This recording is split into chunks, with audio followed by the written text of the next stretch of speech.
This is going to be an interactive session. So if you don't talk, I will keep quiet until you talk. Or we can go early. So there are multiple solutions. Whichever is easier, we will do that. Convenient, we will do that. So I have spent around close to 25 years in IT. One of the most important things people wish in IT is to go on-site. Right? On-site or onshore or whatever you want to call. Basically other countries. So many a times, the person goes onshore is the person who sits nearest to the manager. Nothing wrong. Have you heard of, other than movies, have you heard two people falling in love from Africa and India? Other than movies. It doesn't work practically that way. The farther you are losing out. That's all. The further you are losing out. That's up to you. If you want to lose out, that's up to you. Nobody can help you. But the nearer you are, there is a very high chance that the person who wants to make some decision will be with you. Right? That's why most of your friends, families, all those things are very nearby you. That's a simple reason. We are humans. Of course, there is an opposite argument to this, but that we will talk later. So, first one, let me introduce myself. My name is Mukundan. I studied here only. My engineering was done here only. I passed out in 92.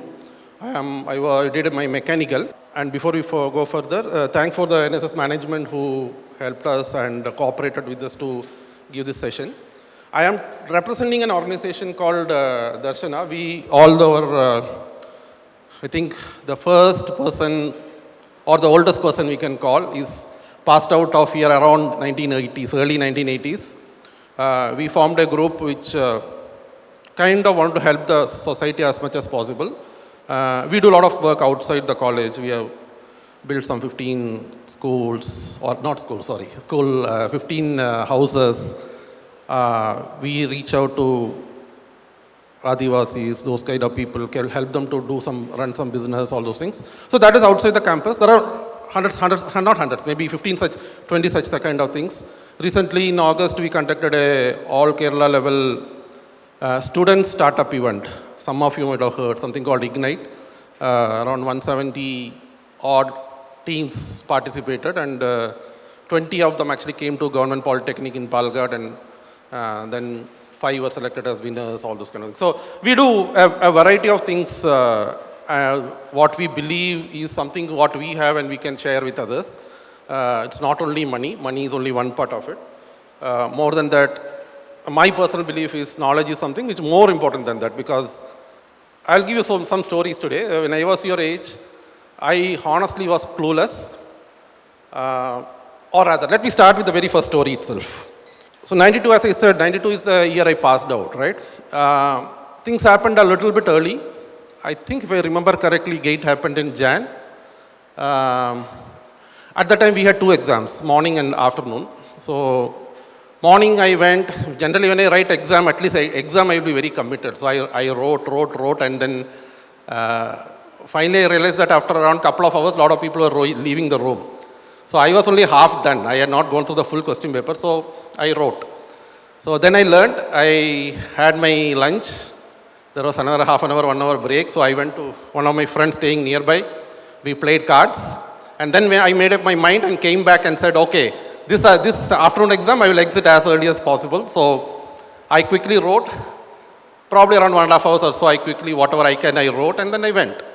I don't recollect exactly. After around maybe a month or so, I got the scorecard.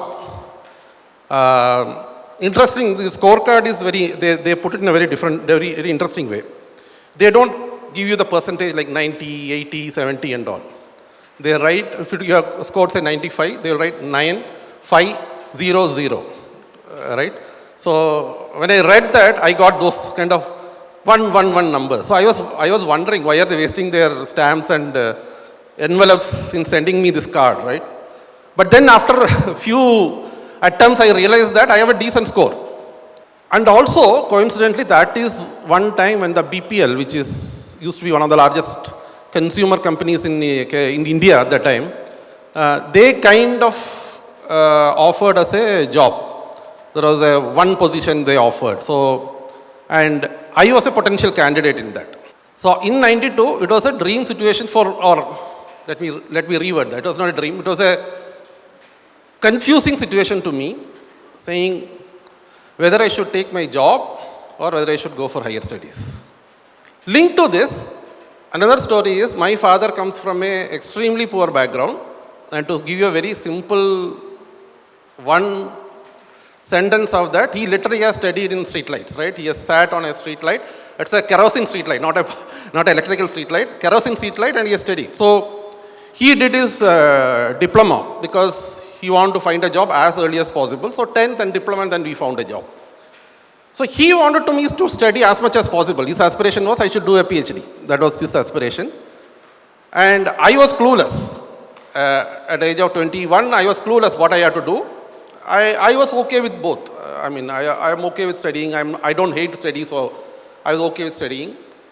And I didn't know whether I had to do study. At the same time, I don't know the importance of taking a job also at that time.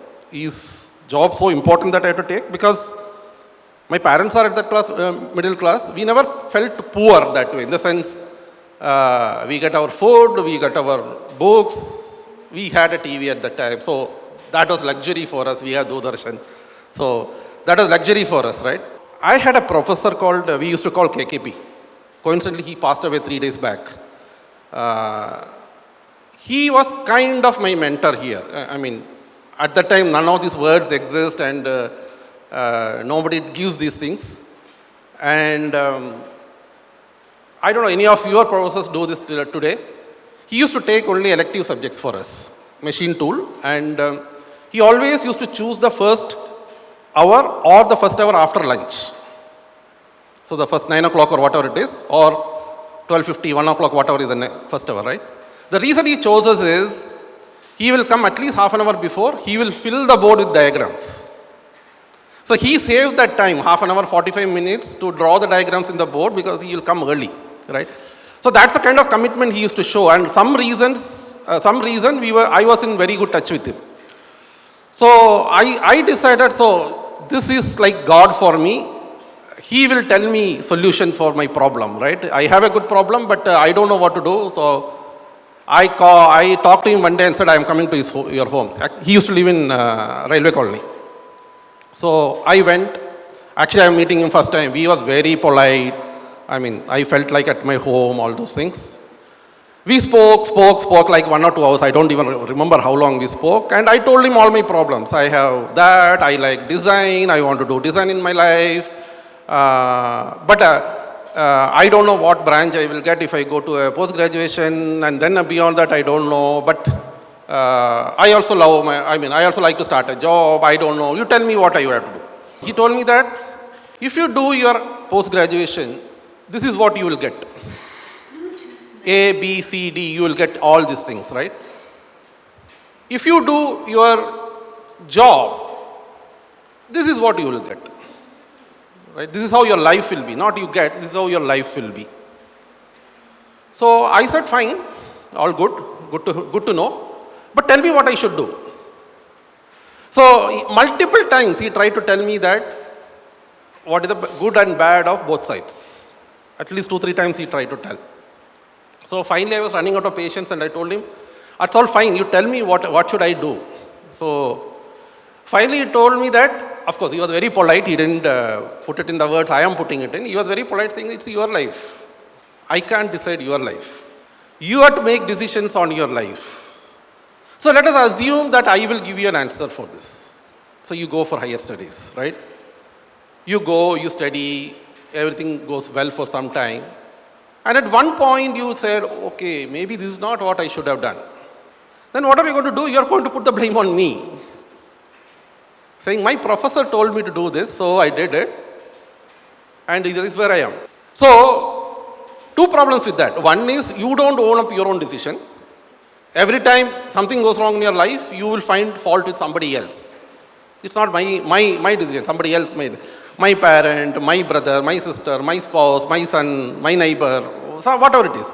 And if you typically look at, I run a small organization now, and I mostly take freshers.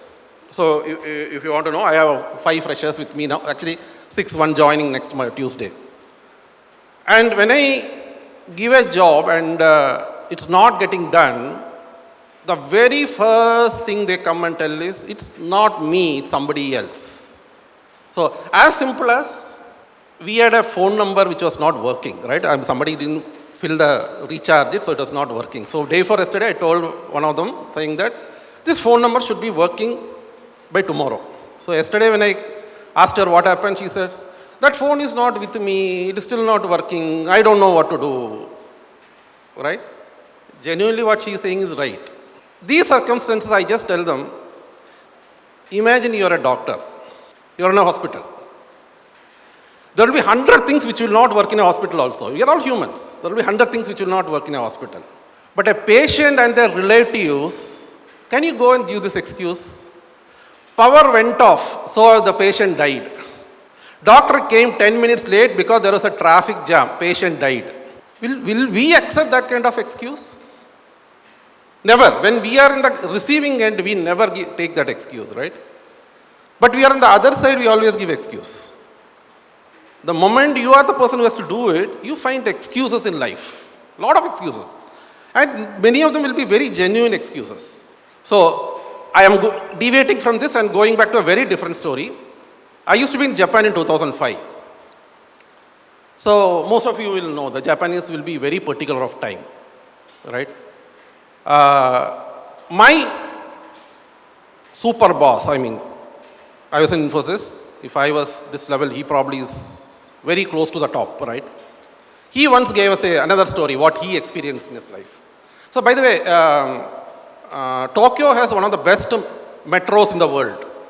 Because it is best, it's so complicated also. In a station, there will be sometimes 3 or 4 lines crossing. Right? One will go this way, one will go this way, one will go this way. So you have to get down in a platform, go either down or up, and then get into the other train. It's like we getting into a bus, right? If you are coming from, say, Thrissur, you have to come to Palgad, whatever, bus stand, get into another bus, come here, right? It's very similar to that. Only thing is, it will be in the same what you call station, but you have to go up and down. So he was in Japan for a very long time, 10 years, 15 years and all. So he went to meet a client. And his unluck, he got confused, he got to a wrong train. And wrong train will be disaster. Wrong train will be, instead of taking you closer, it will take you away. Then you have to get down there, then again change, then again come back. So he ended up coming late. So he was actually meeting a client, it was a lady. He went, apologized first, and that is very normal. In Japanese, the first thing they do is accept if there is something wrong. He apologized. He said, okay. Then he said, you know what, the train systems are so complicated in Japan. That's why I got lost. So she said, I understand. So my boss was telling, oh, I was relieved. But then she made another statement. Because of that, we come early. That's all. She didn't tell anything else. We know it is complicated. Because of that, we come early. So the summary he said is, there are a lot of variables in life which we don't have any control. Today will it rain? Maybe, maybe not. Today will there be an earthquake here? Maybe, maybe not. Maybe the probability is low, but there can be there. Will there be a strike? Maybe, maybe not. Right? But if the event is at 9:15, when do I reach here? Plan and reaching here is 100% in my control. Even if there is an earthquake, is a rain, there is no bus, if I want to be here at 9:15, I can. Only thing is, sometimes I have to come 5 minutes early, sometimes I have to come 15 minutes early, sometimes I have to come 1 hour early. That's all. But it's in my hand. Right? And that's the only variable you can control. Rain or sun or strike or anything is all outside your control. Right? So that's a simple lesson he told me that day. This was in 2005, 18 years down the line. I'm still remembering this because my life changed after that. Because we always used to tell, there are a lot of unforeseen variables in the life. How can I run my life? It's very difficult to run my life. So there are a lot of things you can do go prepared for that. Lot of things, quite a lot of things. Only problem is, so and again, my new team, when I talk to them, I invited one of my friends to come and talk to them in my small office, right? It's just a 2-bedroom or 3-bedroom apartment, 3-bedroom house. Before he came, I was preparing everything, right from the TV or used a large TV as a display, or you connected the laptop, then checking the display, power, seat, a chair, all those things, right? Like one of my guy was asking, why do you have to do all these things now? Let us do it when he comes. That's how we normally do. Exactly opposite is how normally done, because if I am in US or in Japan or in Europe for this session and assume I am getting paid, I'm not getting paid by the way, so to make it clear, assume I am getting paid, I will be paid for the time I spend in this room. So let me say I think I will be here from 9 to 12 or whatever it is, right? They will pay me for that time, but they will pay me exorbitantly. They don't pay me for a day or 2 days, or I will say I want to prepare for 3 days for this session. They won't pay me for that. They'll say, how many hours are you doing? 3 hours? Okay, 3 hours. How much you want? I remember in 2001, we charged $1,000. I was billed $1,000 per day. That's huge amount at that time. Now you can look at like 25, not 25, maybe around $15,000 per day, right? It's what, 12 lakhs or something. They will be ready to pay that much amount for the time you spend here. The preparation and all those things, you should have done before that. The reason why they are ready to pay that much is, this is like a very concentrated solution, right? You get maximum in that 3 hours. Everything is ready. You give all the doses in just 3 hours and then you go away. So for that, you can't come here and then try to figure out, oh, where is the power plug? Where is the HDMI cable? Oh, the audio doesn't work. The video doesn't work. No, it doesn't work that way. So you get that is a luxury. Many a times when I meet my client, first 5 minutes decides everything, almost everything. Even you go for an interview, 2 to 3 minutes they would have judged you, most of the time. Most of the time, not always, most of the time. Good or bad, it's your luck. It depends on what you do, right? Good or bad is your luck. Most of the interviewers would have judged you in the first, definitely 5 minutes. 90% of the decision would have been done in that. The remaining, they'll just fill the time, because they can't send you out in 5 minutes, right? Because if they send you out in 5 minutes and they reject you, you will go and crib saying that guy doesn't know anything, he just didn't ask anything, he sent me out, right? So just to hide behind that, people will not send you out in 5 minutes. People will spend 15 minutes, 30 minutes with you, but they would have made the decision in the very first 5 minutes itself. So the reality in life is, many a times you get very few opportunities. Very few opportunities. Opportunities keep coming.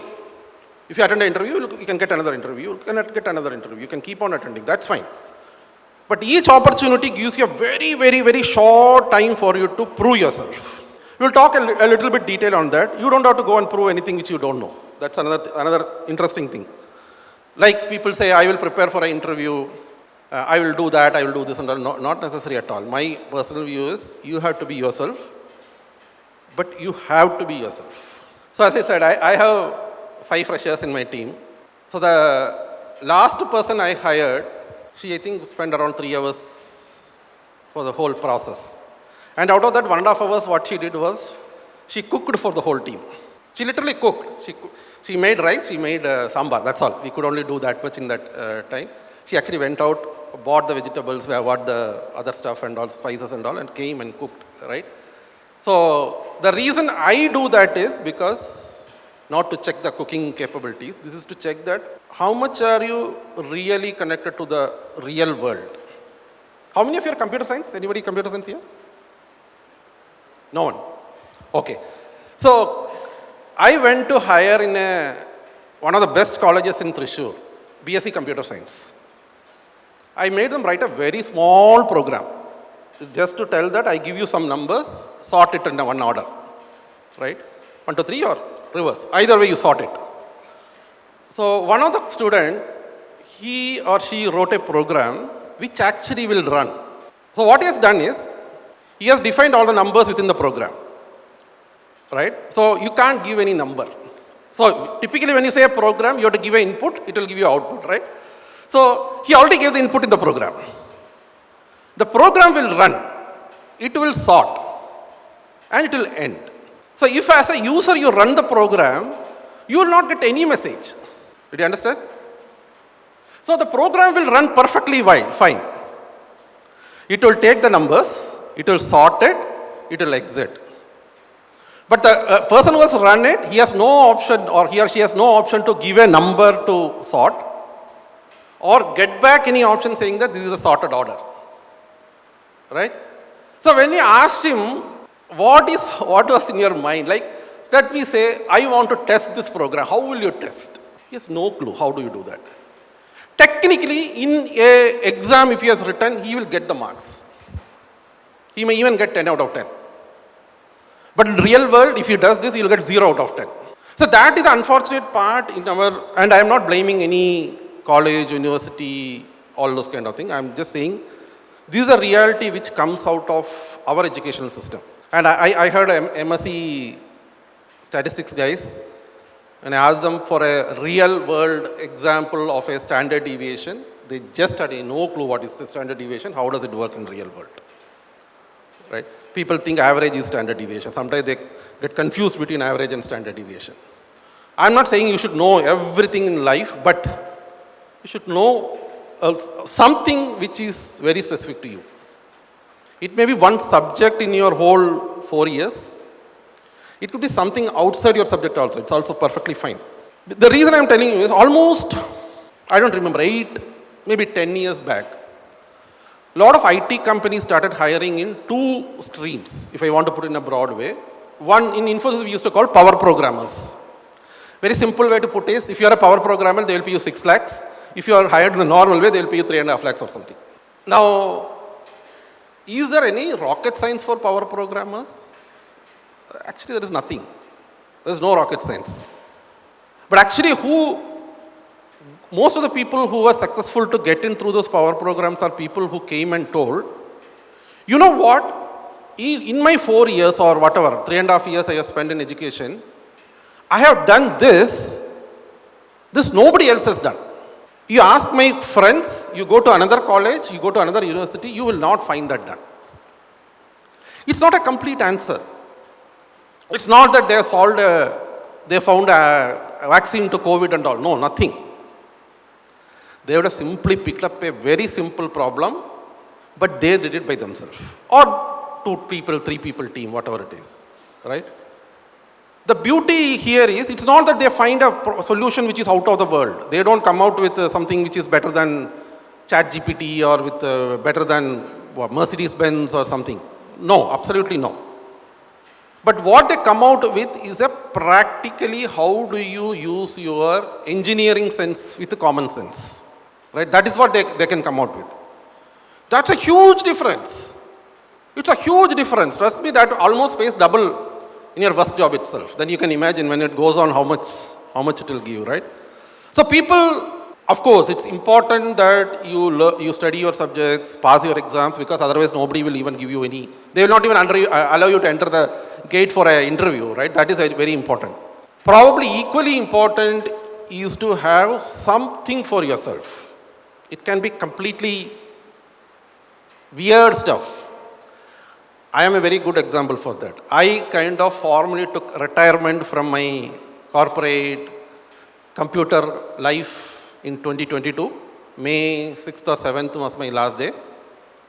And by 1st of June, I set up an organization on personal finance. And I am running a personal finance organization right now. And I still have not started charging my clients because I want to do it legal way. There are a lot of certifications and registrations I have to do. So I am still waiting for that. But a lot of my close friends I already started giving them advice on that. And they are actually pushing me, telling that when can I pay? So they want to pay me because, simple reason. You can imagine, right? I am 53 now. A lot of them are my age or 3-4 years younger because this Darsana group also has a lot of my customers. So they have realized that in that's say close to 30 years in their career of saving money, what they have done within last 1 year, what they are doing, it's significantly different. And I'll give you a very simple example. I did this for one of my friends. He is 50 now. He told me that I have X amount of money. I have money in ABC. Let us assume it is in ABC. It's like in personal finance, very simple. You have only 4 places you can put your money. One is stock market, one is bond. Bond is like FD kind of things. Third is real estate. Fourth is like gold and related. It's called commodities, right? He has in 3 of it. Actually in 4 of it. So he asked me, when can I retire? When am I? So I have so many expenses. My first son is third year engineering. He has to go to US for his MS. Younger girl is in 9th. He has some aspiration to travel outside for vacation, all those things. He already has a house, so he doesn't want to buy a house, all those things. And he said, when can I retire? So when I did the math, I told him, if you are putting your money just like that, whatever you have today, you have to work till you are 60. There's nothing, no alternative. You have to work till 60. He is 50 now, another 10 years he has to work. If he takes away his real estate and puts it in something like a, not really FD, but for simplicity I'm telling, there is a mutual fund version of FD. If he puts it there, he can retire in 3 years. If he actually moves that money from real estate to stock, he could have retired last year. He doesn't have to earn a single rupee, right? He just has to take it from this pocket, put it here, this pocket, put it here. That's all he has to do. This is the power. This is amazing. I mean, amazing in the sense, the reason why I am standing here and talking to you today on a working day is because, and I spend very little. I am very frugal. I don't spend. The classical example is I bought my first car in 2001, which is a second-hand car. And I bought my second car in 2015. So all my friends used to make fun of me. Like, are you still driving that old car, right? It actually got, some of you may know, 15 years you have to actually go and get a new fitment certificate for the car. So I had to do that. I got a fitment certificate. Then I again drove for 2 more years. I actually sold that car because I used to drive from Bangalore to Palghat. And one day when I was driving, the front wiper, actually that ball and socket joint came off. So I thought it is now dangerous. What if the brake comes off one day? So I kind of sold off and bought another one. So I am generally a frugal guy. I don't spend too much. But the reason I'm standing here and not in a corporate office and trying to earn some money is because I did the same thing for me. Whatever I was telling about my friend, I did the same thing for me and it worked out for me very well. So kind of I saved 15 years of my, so I was ready, financially I was ready to retire at 45, financially. I still worked for some more time, 6-7 years I worked, but because I had nothing else to do, I didn't know what I will do. So financially I was ready to retire at 45 and major reason is because I am frugal. It's not that I am super rich and all, because I am frugal. I know my expenses and I know how much money I have, so I can manage it within that. And it is not that we have to eat 2 meals a day and all. I already planned for my son's education. I have 1 kid. I have already planned for my son's education. And if required, I was ready to put him in US itself for 4 years of engineering and 2 years of master's also. I was ready with that. That was the most expensive stuff probably I would have planned. Nothing else is expensive. I don't even, this car is 8 years old. Probably I will drive it for many, many more years, right? So small decisions in life make huge impact in your later part of your life. Very small. You will not even realize that today, how impactful that will be. So I will take a pause now. I gave a lot of gyan till now and I will probably run the whole session like this only. But before that, I want to know from you, why are you here? So when I did this session in Infosys more than 15 years back, at that time it used to be like you guys only, engineering college or MBA students. And one of the colleges, when I asked them, they got very angry, why are you here? He said, you invited me here and then you're asking, why are you here, right? You're kind of harassing us. So that's not the intention. The intention is, I can keep on talking like this. Give me mic, I will talk, right? I have no intention in talking something which you have no value in.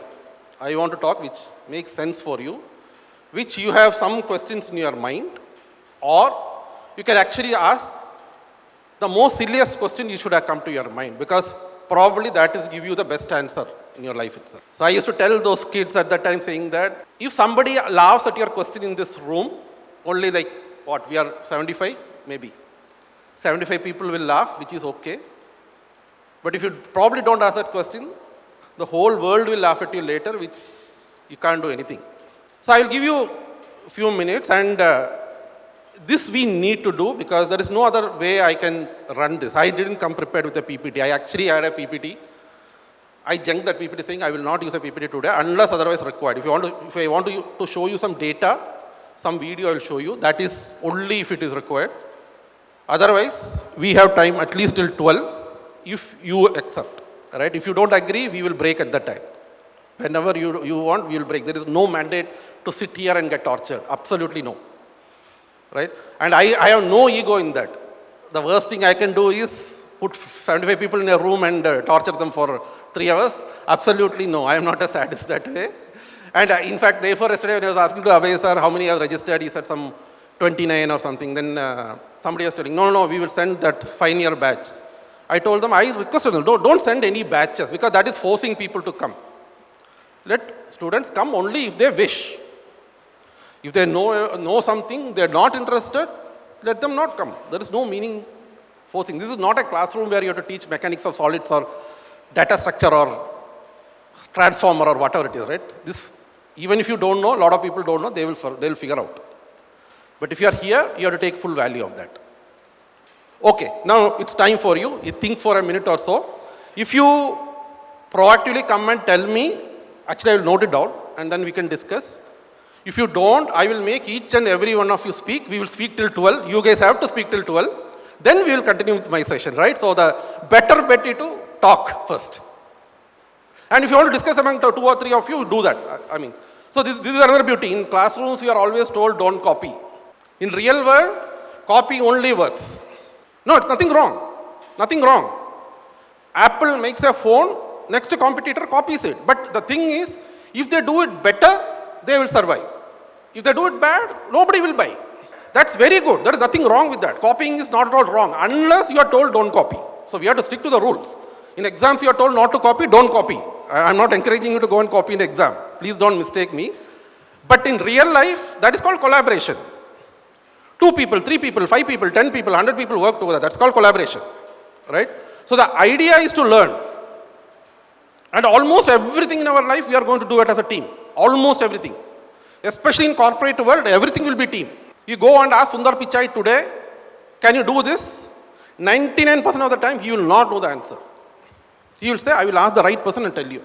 Of course, he can give a very high level answer. Would you work on AI? He will say, yeah, we will work on AI. Of course, that's a motherhood statement. But if you go and ask them, will you work on AI, recognition a character which is in Tulu language, which doesn't have a script? He will say, okay, hold on. Let me call my India language expert and then I will ask him or her, right? So the reality in life is, everything works as a team. And that's brilliant. We will talk about that. Anybody has read the book Sapiens? I guess you should read something. This guy is actually an Israeli guy. He's a historian. He has written 3 or 4 very famous books, Sapiens, Homo Deus. There's one more book I'm forgetting.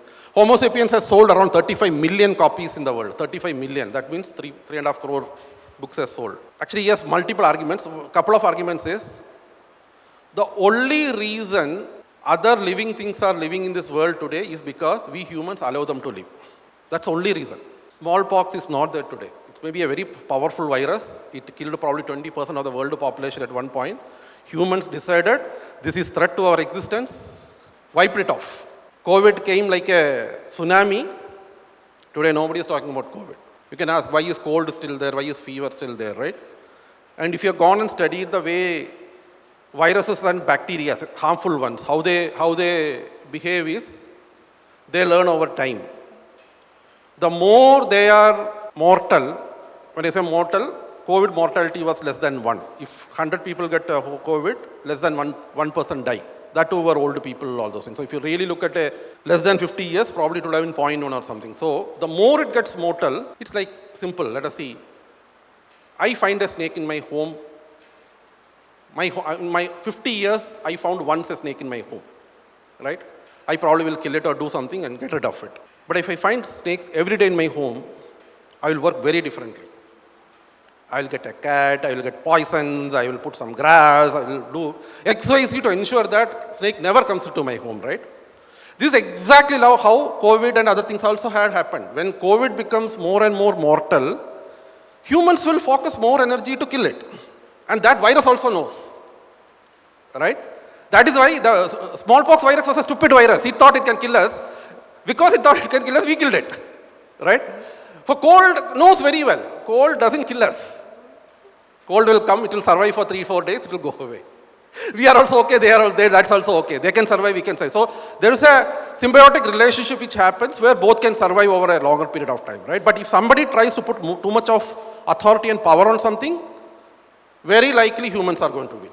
Very, very likely, right? So if any any living thing is around us, it's just because we are allowing it to live. We are allowing it to live, right? He also says another different thing. The reason why we are so powerful is we can work as team across the globe. Maybe in another 6 months or 1 year, some of you will be in some organizations. If you join the global organization, you go to IBM or you go to Microsoft, you go to a TCS or Infosys and all. One of your teammate will be sitting in Palghat, one guy will be in Delhi, another guy will be in Shanghai, another guy will be in US, maybe one of the guy will be in Australia. It will not take you 5 years to get to know each other and then start doing the work. You'll start trusting the day one, you'll start working towards a common goal from day one.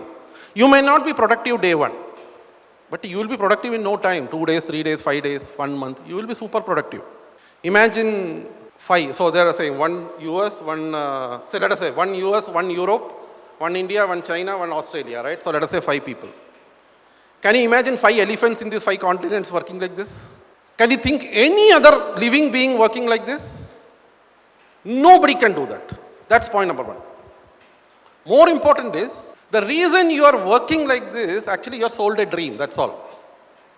And he gives a very simple example for how people get sold with dreams, right? Let us say there is a 100 rupee note and there is a banana. And you have the banana in your hand. If I come and give you that 100 rupee and ask for the banana, what will you do? You will take that 100 rupees, right? Let us assume an animal is sitting, a monkey is sitting there. If I try to do the same thing, what will happen? So what has happened is, a 100 rupee note, it's actually a piece of paper. It has nothing value in that other than a governor in India writing that it's worth 100 rupees, that's all. Right? That's a dream sold to us.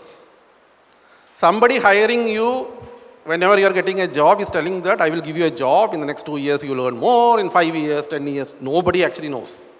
Generally that happens, but nobody knows. So you are actually sold a dream. In fact, I once was told in Kerala, if you want to be a government teacher in an aided school, the rate it goes is around 40 lakhs or something. I don't know the exact number, but let us assume it's 40 lakhs. So then I asked him, how much salary do they get? So salary is around 3-4 lakhs in a year. So my personal finance, I was just thinking, next 10 years, these people can't even take back the money they have put in. And they have to work, they have to pay their bills because they have to travel, all those things, food, all those. Otherwise, you are at home, it will be more or less free, right? You have to go there, you have to buy food. So I was wondering, why are they doing this? I have an answer, but we will leave it to a later time. So this is again a dream sold, right? This is not a real stuff. If anybody with basic high school mathematics probably will not. But this is the dream. So people can be told, you come here, you work 8 hours, 9 hours a day for next 5 years or 10 years. Today you are paid 4 lakhs, 5 lakhs. You will get 15 lakhs after 5 years. We buy that dream as humans. 75 years back or even 100 years back, a person called Mahatma Gandhi came and told, you give me your life, I will get you independence. People accepted. People did. Of course, he didn't tell it that words. That was somebody else who told, give me your blood and I will give you independence. But indirectly, Mahatma Gandhi did the same thing. He said, it's a peaceful, but the other guy could have killed you. And they have killed us, lot of us, right? So people can even give their life. This is exactly what happens to terrorists. Suicide bombing. People give their life because a dream is being sold to them. So there is extremely bad side to it. We will not focus on the bad side. There is a good side to that. Focus on the good side. And that will give us a lot of benefits with that, right? So with that, I will stop. Now you ask me or you tell me why you are here. What do you want to know? Probably we have another 2 hours maximum. Okay, we got 5 minutes. Who wants to go first? Now again, I will go back to the way interviews are done, right? Suppose there are 5 people who come for interview. You are the first to go. If you are selected, the 4 of them will not get a job just because they are behind, that's all. They didn't do, they may be better. Actually going first is a beautiful luck. I don't know how many of you understand that. You may lose, that's okay. In fact, if you look at a VC, a venture capital, if you start a business, somebody will come and put money, right? If you win 10% of your deals, you are supposed to be a very good venture capitalist. That means 9 failure out of 10. So unfortunately, especially in India, people are very hesitant to accept mistakes and failures. You go to West Coast, especially to Silicon Valley, right? If I had my startup, it failed 1 year, I shut it down. I will get many calls because I have learned 1 year what can go wrong. That experience is invaluable. Nobody else will have that experience. A guy who is successfully running a company doesn't know how it will go wrong. In my organization, there is a very simple rule. You have to be honest. You do a mistake, stand up and tell, I made a mistake. You may get some shouting, all those things, but nothing beyond that will happen. No action will be taken. But if you don't act, that will be criminal. If you don't act, that will be criminal because you are the first person to know. Imagine you are walking on the street, there is an accident, the blood is flowing, you just have to find a way to put a first aid so that the person can be taken to a hospital. If you don't do that, the person will die. So acting first is always important, but don't have the expectation that if I act every time I will get what I want. That will not happen. Right? Not acting, anyway you will never get. If you don't act, who is going to give you anything? Nothing. So if you don't act, nothing will happen. Act first, you will fail many times. Very recently, maybe 1 year back, I realized Premji, who was a chairman of Wipro, rejected Narayan Murthy when he came for interview, it seems. And if you don't know who is Narayan Murthy built Infosys, right? So imagine how Premji would have felt after that, Narayan Murthy.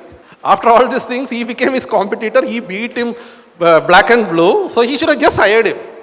So take that action. It's perfectly fine when somebody else laughs at you because that's how they are. You can't change them. You have to be worried about yourself. You have to succeed in your life. You can't think that what will somebody else think, what will somebody else laugh and all, doesn't matter.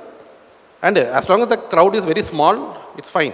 Anyway, your friends will find a way to make fun of you. So that's taken for granted, right? You can't do anything. So, okay. You are the lucky first. Go ahead. Hello, sir. My name is Anand. Close it. Currently, I am for after my BTech. Which branch are you in? Electrical. Electrical, okay. I am for a good job in a good company with good. So language doesn't matter. If you want to speak in Malayalam, speak whatever it was. You be comfortable with whatever you want. Go ahead. Okay, sir. BTech ഞാൻ ഒരു നല്ല കമ്പനിയിൽ experience ഉള്ള കമ്പനിയിൽ നല്ല കൂടി job കിട്ടുന്നതാണ് എൻ്റെ ഒരു ആഗ്രഹം. അതിനുവേണ്ടി ഞാൻ എങ്ങനെ യൂണീക്കായിട്ട് വയ്ക്കുന്നത് അതെങ്ങനെ കമ്പനികളുടെ സൈറ്റ് എൻ്റെ മീതി വരാൻ കമ്പനിയുടെ അവരെന്നെ എടുക്കുക അങ്ങനെ എടുക്കാൻ വേണ്ടി അല്ലെങ്കിൽ അവർക്ക് എന്താണ് വേണ്ടത് അങ്ങനെ ഒരു. So you're saying what do you need to get hired, is it? Yes, sir. Oh God. Okay.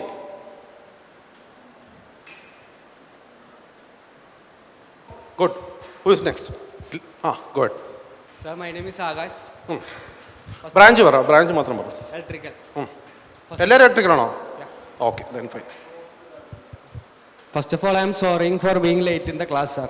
I didn't know that you were late. Yeah, the whole group was late. No, I didn't ask who's late. I asked what time were you told. That's all. I didn't know you were late, honestly. Yeah, we are late. So I was told 9:15. So I was here by 9:12 or something, or 9:10 or something. So that's all. I didn't want to be late. If you come late, that's your problem. Again, these are all rules in my organization. I am running it for last 16 months. Nobody checks who comes when, who leaves when.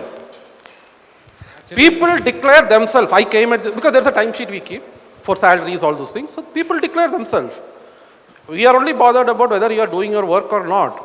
Today I am here. There are only 5 people sitting there alone. Nobody is monitoring them. Okay, so go ahead.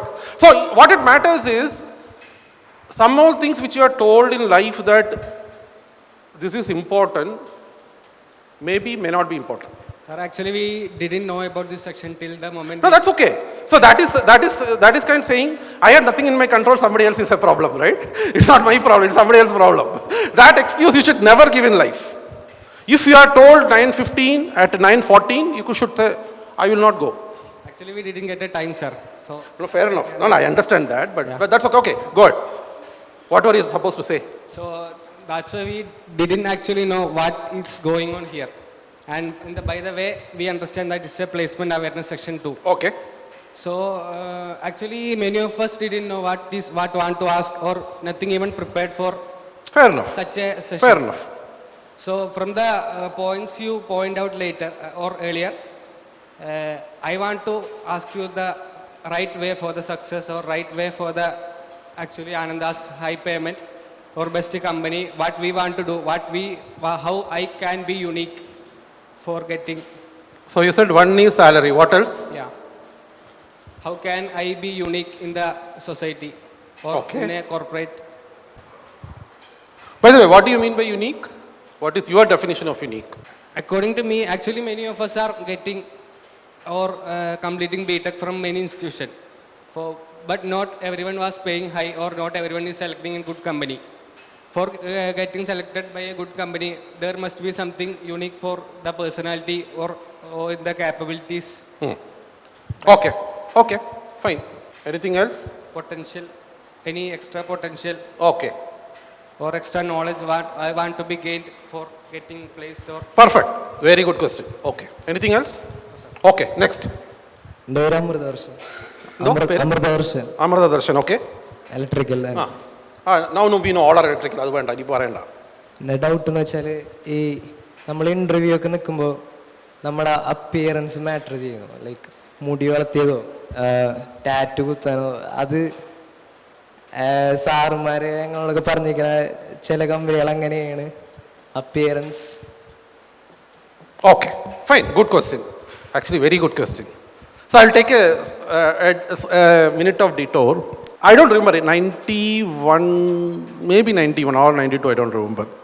So my father used to work for a company called BEML. They're still there. It's a Bharat Earth Movers Limited. They make these excavators, dumpers, all those things. He was in the purchase department, so he had a lot of connects with the very high level private companies. For example, L&T chairman Nayak, he knew personally. Of course, he was not a senior level employee. He was way below middle level also. But because of his role, he knew all those people. So once he asked me to, so he was in Chennai and I was in Chennai for some reason. And he told, I will introduce you to one of the industrialists. He was a crorepati that time. 50 crore, 100 crore, I don't even know how much he was. So when I was studying, I used to very firmly believe that how do you look like and what do you wear and that just doesn't matter. I deliberately don't dress shabbily, but I don't care. Whatever I get, I'll just wear and go. And that meeting we had in his house, that industrialist house. So at that meeting, I had 2 chappals. I deliberately wore my Hawaii chappal to that meeting. I still remember that after 30 years, right? I deliberately wore the chappal because I want to send a message, I will live my life. I have nothing against you. You are a rich guy, you live your life, I have nothing against you. But I will live my life. You are nobody to dictate me, right? So I went, I had the meeting, came back. One good thing in my life is, even though my father had a lot of aspiration, he has influenced me quite heavily in my initial career of almost 5-6 years. Whenever I used to say no, he never used to even ask why you are saying no. And I realized that very late. I mean, he never used to say, even if he felt it is wrong, he never used to say why it is, why, he never used to ask me why no. How I knew this is, after all those things was done, some few months later, my mother told me that my father came and told, you wore a Hawaii chappal to that meeting, right? So, which is anyway, I'll put that story as a suspense now. We'll come, when we answer this, we'll come back to that. Okay, who is next? Good morning, sir. I'm Anjali. What's your name? Anjali. Anjali, okay. Okay. Okay, I will repeat some of the things because we are recording, so I just want to be clear in that recording so that somebody hearing later will know what is the question and answer. Okay, go ahead. Okay, so we've heard that my question is almost similar to what Agash asked. No copy paste. No. You guys are not computer science guys. Electrical guys at least don't copy paste. Okay, go ahead. I wanted to ask, what do we have to learn or what do we have to do to stand out? Like almost everyone now try to study Python and all, like programming languages and everything. What should we do to stand out? And how to get started? And where to learn all these? Where to learn all these things? Yeah, Okay. I mean, yeah. Fair enough. Now, what is the difference between you and others in this room? We all are studying. That's okay. Now, just now, this moment. 10:17 now. I'm asking a question, everybody else is listening. So, life is like that. You don't have to do rocket science many of the time. Like I said, you have to be first sometimes. Not sometimes. You have to be first always as much as possible. There are simple solutions. We will talk about it. Right? We'll move on. We'll talk about it. Sir, thank you. Okay. Who is going next? Told us one thing, saying, during a session, if there is no questions, there are two things. One is, everybody understood everything. Second is, nobody understood anything. And most of the time, second thing happens. First thing never happens. Nobody is so good that they can make everybody understand everything, right? So that's the default mode I am in. If people don't speak, they don't even understand what I have told. Right? So at least to tell that you understood something, you have to speak out. No, see, honestly, I didn't come here for a placement kind of stuff, but I don't mind doing anything, whatever I know, I can talk. That's perfectly fine. So nothing to do with placement is good actually. So management of finances, okay, fair enough. Good. I'm Arya. Arya, okay. Sir, the first thing I want to ask is that how to overcome fear. How to? Overcome fear. What are you afraid of? Like, sir, for example, if we are appearing for a Viva and all, I know those answers, but I won't be able to give the best, or I won't be able to showcase my talent over there. If the same thing happens in the interview or something, I'm going to lose a very good opportunity, right? So. Excellent question. So give you my own experience. We used to have, what is that paper? Seminar, right? You guys still have? Final year. We have one paper of seminar. So at that time, I used to find a way to avoid that paper, and I was ready to write another 4 written papers if you want. Right? That was at that age or at that time, that was my way of trying a way out. But ultimately, there was no choice, so I had to give that seminar. So fair enough. That's an excellent question. We will talk about that. Find the people you hate most. Give the mic to them. That's all you need to do. Or you say, I love you most, and then give whatever it is. So they will not understand what is it. Sir, Yes. can I be Yeah, a please. student for some time? Yeah, go ahead. With all your permission. The second question, interview. I came out from a multinational company. I was working as a commercial manager for the great, not now, Vijay Mallya. I had to meet him often, very, very often. This was in the year 1995. In Mumbai, I was in Mumbai. So I used to travel by local train, very hot, very humid, and get down at Victoria Terminus, walk down to Flora Fountain, which is 1.5 kilometers away. And I had no money to travel by a taxi. Company doesn't give. And straight away I am going to meet the chairman of my company. And the moment I entered into the, very, very luxurious and air-conditioned cabin, the moment I entered, he was finding, my boss was finding little bit difficult to interact with me. Nobody will tell, I think so. No teachers will tell what is going wrong. I will tell you the reason. See, I traveled 1.5 hours with lots of sweat and dust in Mumbai, and my bad odor, body odor, the chairman didn't like. See, 2 hours, I took 2 hours to reach, to give him the result. And he said, you come tomorrow. And he, unfortunately or unfortunately, my brother, first cousin brother, was the vice president in the UB group. So he chairman contacted the vice president, and the vice president, he has all the freedom to tell me, this is what is your issue. So he told me, ഇത്രയും ദൂരം കടന്ന് യാത്രയും ചെയ്തിട്ട് ഈ ചൂടും ഈ ഉള്ള ചളി മുഴുവൻ എൻ്റെ ദേഹത്ത്, അതും കൊണ്ട് നീ അകത്ത് പോയി കഴിഞ്ഞിട്ടുണ്ടെങ്കിൽ അവരൊക്കെ വളരെ strict and straightforward. Okay, I'm suppose to wear tie, ആ ചൂട് എല്ലാം കൂടെ. അപ്പോൾ ഇതൊരു വലിയൊരു എൻ്റെ ഒരു എക്സ്പീരിയൻസ് ആണ്. ആഫ്റ്റർ ദാറ്റ് എത്ര പൈസയാണെങ്കിലും ഒരു 250 onwards you will get lots and lots of deodorant, the perfumes. അപ്പം നിങ്ങളൊക്കെ വലുതായിട്ട് വലിയ കമ്പനികളിൽ പോകുമ്പോൾ you will definitely get an opportunity, you have to take an opportunity to meet your boss. അപ്പം അത് പോകുന്ന സമയത്ത് എൻ്റെ ഒരു എക്സ്പീരിയൻസ് ആണ് നമ്പർ 1. സംഭവം ഇട്ട് പോയിട്ടുണ്ടെങ്കിൽ നമ്മൾ ആരാണെന്ന് അറിയില്ല. ഇപ്പം അങ്ങനെ കുറേ എക്സ്പെരിമെൻ്റ് ഒക്കെ ചെയ്യുന്നുണ്ട്. അതെനിക്ക് ഇതെല്ലാം എൻ്റെ എക്സ്പീരിയൻസ് വെച്ചിട്ട് ഞാൻ പറയുന്നതാണ്. വെരി സോറി, ഞാൻ എന്തെങ്കിലും ഇൻറ്ററപ്റ്റ് ചെയ്യുകയാണെങ്കിൽ നിങ്ങൾ എന്തെങ്കിലും എൻ്റെ ഒരു എക്സ്പീരിയൻസ് നിങ്ങൾ ഷെയർ ചെയ്ത് നന്നായിട്ട് വരികയാണെങ്കിൽ. പിന്നെ മോസ്റ്റ് ഇമ്പോർട്ടൻറ്റ്, ഈ മൈക്ക് നിങ്ങൾക്ക് എല്ലാവർക്കും പാടാനോ അല്ലെങ്കിൽ പ്രസംഗിക്കാനോ ഉള്ള ഓപ്പർച്യൂണിറ്റി ദൈവം തരും, ഉറപ്പായിട്ട് തരും. I'm a musician also. Mic ഇങ്ങനെ പിടിക്കണം, ഇതിൻ്റെ ഡയഫ്രം ഇത്രയേ ഉള്ളൂ. മോനിപ്പോൾ നാളെ എങ്ങനെ പിടിക്കണം, ഒന്നും സംസാരിച്ചാൽ അതിൻ്റെ റെക്കോർഡിങ്ങിലൊന്നും കേൾക്കാൻ പറ്റില്ല, മനസ്സിലായോ? അപ്പോൾ അതുകൂടെ നിങ്ങൾ ശ്രദ്ധിക്കുക. നിങ്ങൾ ആർക്കൊക്കെ പാട്ടറിയാം ഇടയിലൊന്ന് ചോദിക്കാം. നന്നായിട്ട് പാടുന്നവർ വല്ലവരും ഉണ്ടോ?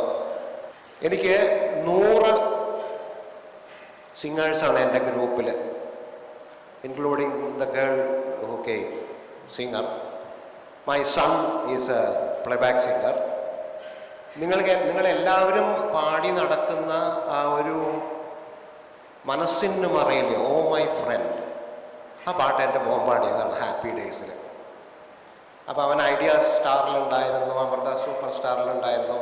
ഇപ്പോൾ ഒരു പ്രയാൺ എന്ന് പറഞ്ഞ അവനൊരു ബാൻഡ് ഉണ്ട്, അതിൽ കുറേ പാട്ടുകൾ മില്യൺസ് വ്യൂവേഴ്സാണ്. നിങ്ങൾക്ക് അറിയാം, ഏതോ ഒരു ലുലബായ് ഉണ്ടായിരുന്നു. വന്താരച്ചെപ്പുണ്ട് ഇവരുടെയാണ്, അത് തൈക്കുടത്തിൻ്റെയാണ്. ഇവര് വേറൊരു സൂര്യോദയം, ആ ഒരു സാധനം, അതെല്ലാം അജയ് സത്യൻ്റെ പേരിൽ യൂട്യൂബിൽ കിട്ടും. അപ്പോൾ മൈക്ക് പൊസിഷനിങ് ഇതാണെന്ന് കൂടി ഞാനൊരു എക്സ്പീരിയൻസ്ഡ് ആളായതുകൊണ്ട് പറഞ്ഞു തരുന്നു കേട്ടോ. Thank you. Good morning, sir. Myself, Avin PV. Okay. Sir, at the beginning of the session, you mentioned that while attending interview, the board members may have made their decision in the first 5 minutes of the interview. So how can we give a good impression? Because probably we will have the same resume. So what would we have to do to stand out or stand apart in the first 5 minutes? Good. Sir, myself Anandu. Anantu, okay. My question is about the importance of networking in corporate sector.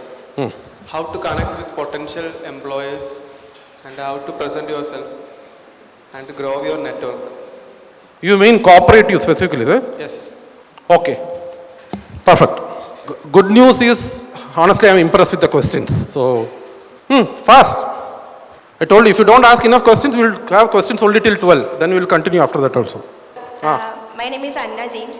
ഇപ്പോൾ artificial ഇൻ്റലിജൻസും ChatGPT പോലുള്ള platforms ഒക്കെ ഇപ്പോൾ കൂടുതലായിട്ട് വരുവാണല്ലോ. അപ്പം ഇപ്പോൾ IT ഫീൽഡിൽ coding ഒക്കെ പഠിക്കുന്നവരാണെങ്കിൽ പോലും അവരുടെ ജോബ്സ് ഇപ്പം കുറഞ്ഞു വരുവാണല്ലോ. അപ്പം നമ്മൾ ഇപ്പം എന്തിനാണ് കൂടുതലും ഫ്യൂച്ചറിലേക്ക് ഫോക്കസ് ചെയ്യേണ്ടത്? Okay, let me ask you a question. എത്ര പേർക്ക് സുന്ദർ പിച്ചായി അറിയാം? കൈപൊക്കിയാൽ മതി. What was his engineering degree? Okay. Anybody? Computer science. ഒരാൾ മെറ്റലർജി പറഞ്ഞു, ഒരാൾ computer science. Anything else? Any other guess? He was metallurgy. You look at the top CEOs in ലോകത്തുള്ള IT top CEOs, only look at Indian CEOs. Satya Nadella, Shantanu is Adobe CEO. Look at World Bank chairman, or I don't know what is it called, Ajay Banga, right? Ajay Banga. One thing will be very clear, what they studied as their degree and what they do now has no relevance. Absolutely no relevance. Today I am doing personal finance. When I introduce that, lot of people, first question will be, you did engineering, you did that, this and all, why are you doing personal finance? So we will come to that also. So it's a very good question. I was actually expecting a lot of AI questions, so good that it didn't come. Okay, next one. So my name is Sabiram. Some people have good communicating skills but are lacking in their other skills, but some people have bad communication skills but they may have other good skills too. But why does it matter most in interview? Some people may be good in communicating their about their skills. Understood the question. Very good question actually. Okay. But as a person who is lacking in communication skills, how can we showcase our talents more in an interview, or how can we make ourselves unique? Fair How to enough. present our good Fair skills? enough. Good, excellent. You guys are also electrical, right? You are last benchers, or you are all on strike, or somebody forced you to come here? I am just trying to figure out what is the reason. Good morning. Morning. Myself Abhishek Menon. So, sir, I'm having this issue a lot of time. Sir, how do I do my things on time rather than procrastinating it? So how do I do my things on time? Okay, good, very good. So these people are somehow talked. I will make all of you talk then. 5 minutes each. Long back I was told a story that people used to go to a diamond mine, right? And the best way to take diamond from the mine to the city is swallow it, because nobody will know you have. So nobody can steal it from you. But in between, there is a cannibals living, right? So they also want diamonds, and they know that people swallow diamonds. So there was a group of 5 going, in which one guy didn't swallow. He didn't want, so he didn't swallow. There are other 4 people who swallowed the diamond. So the cannibals caught all 5. So how do they take out diamond? They'll just cut open, that's all. They'll just kill and cut open, right? So what this guy, the guy who didn't swallow the mine, he said, you cut me first. None of us are having diamond, you cut me first. So then said, okay. They killed him, they cut him open. There's no diamond in his stomach. So they let all other 4 go. Right? So sometimes you have to do sacrifice in your life to save others. Fast. Let us close these questions in another 6-7 minutes or so that we can discuss about those. Those people also nobody asked question, right? They are thinking they have escaped the whole stuff. So I'll give them a minute to think about it. You guys went and sat in the back. Why? There should be a reason to do that things, no? In life. Okay, you answered that question. One of you answer. Why did you sit in the back? I used to be a last bencher throughout my life. In fact, my bench, we 2 were in the same bench. He is a professor in Government College, Kozhikode now. He is also here. He is doing the other session. Dr. Anirudhan. So we always sat in the last bench. Last bench doesn't mean we are a backward class or we don't pass and all. So, in fact, put it in academically, if the whole college tries, only one person can do better than me from academics. So you can probably understand what I mean. Even the whole college tries, right? Only one person can do better than me. So that at that time when I did, Calicut REC was under Calicut University. So including them, only one person can do. So I didn't do badly when I studied, but I always used to sit in the last bench. So that doesn't matter. So I want to understand why you guys are sitting in the last bench. There may be a reason. You are wasting others' time, 75 people's time. Smile is not the answer.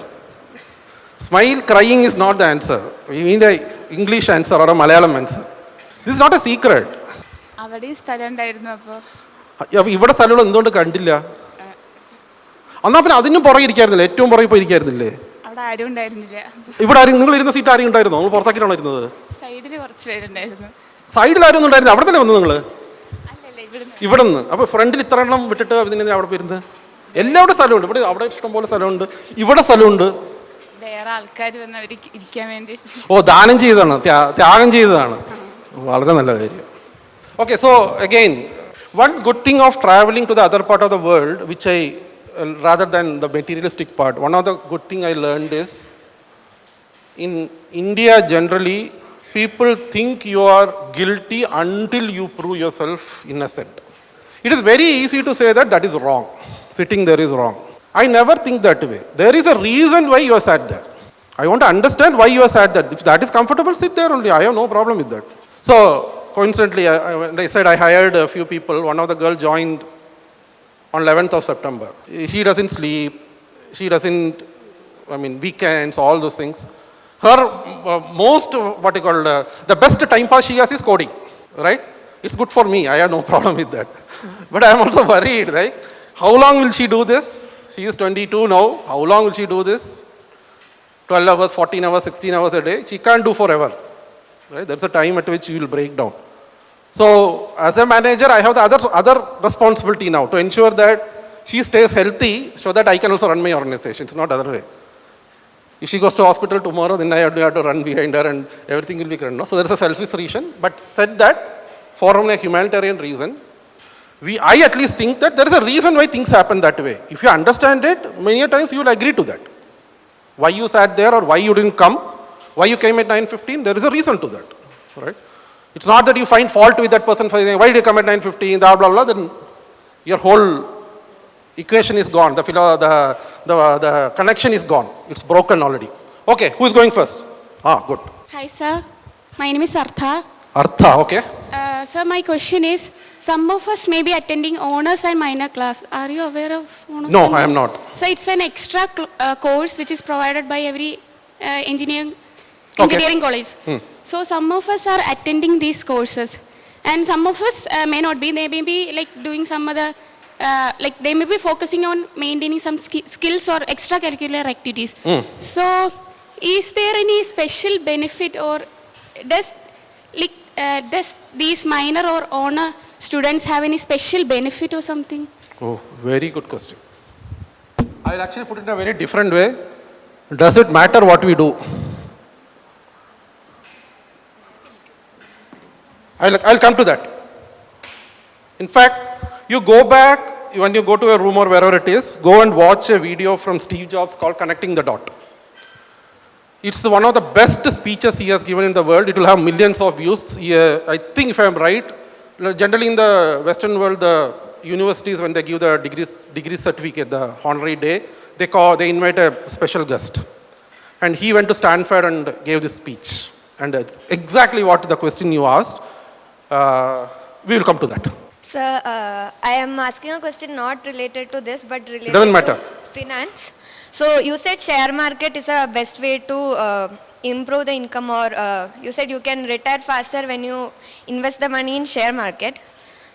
So did I say that? Okay, go ahead. You said that. No. See, this is very dangerous. It is like saying, here to Palghat is what, 10 kilometers or so? 8, 9, whatever, 10 kilometers, let us say 10 kilometers. I want to reach there fast. I take a bike, drive at 300 kilometers per hour. I will never reach there. No, I want to be careful because share market, if you know how to use that market well, you can make a lot of money. The problem with us is most of the people think that is this example. Most of the people think tomorrow I will get double, within another 3 months I will get triple, quadruple and all.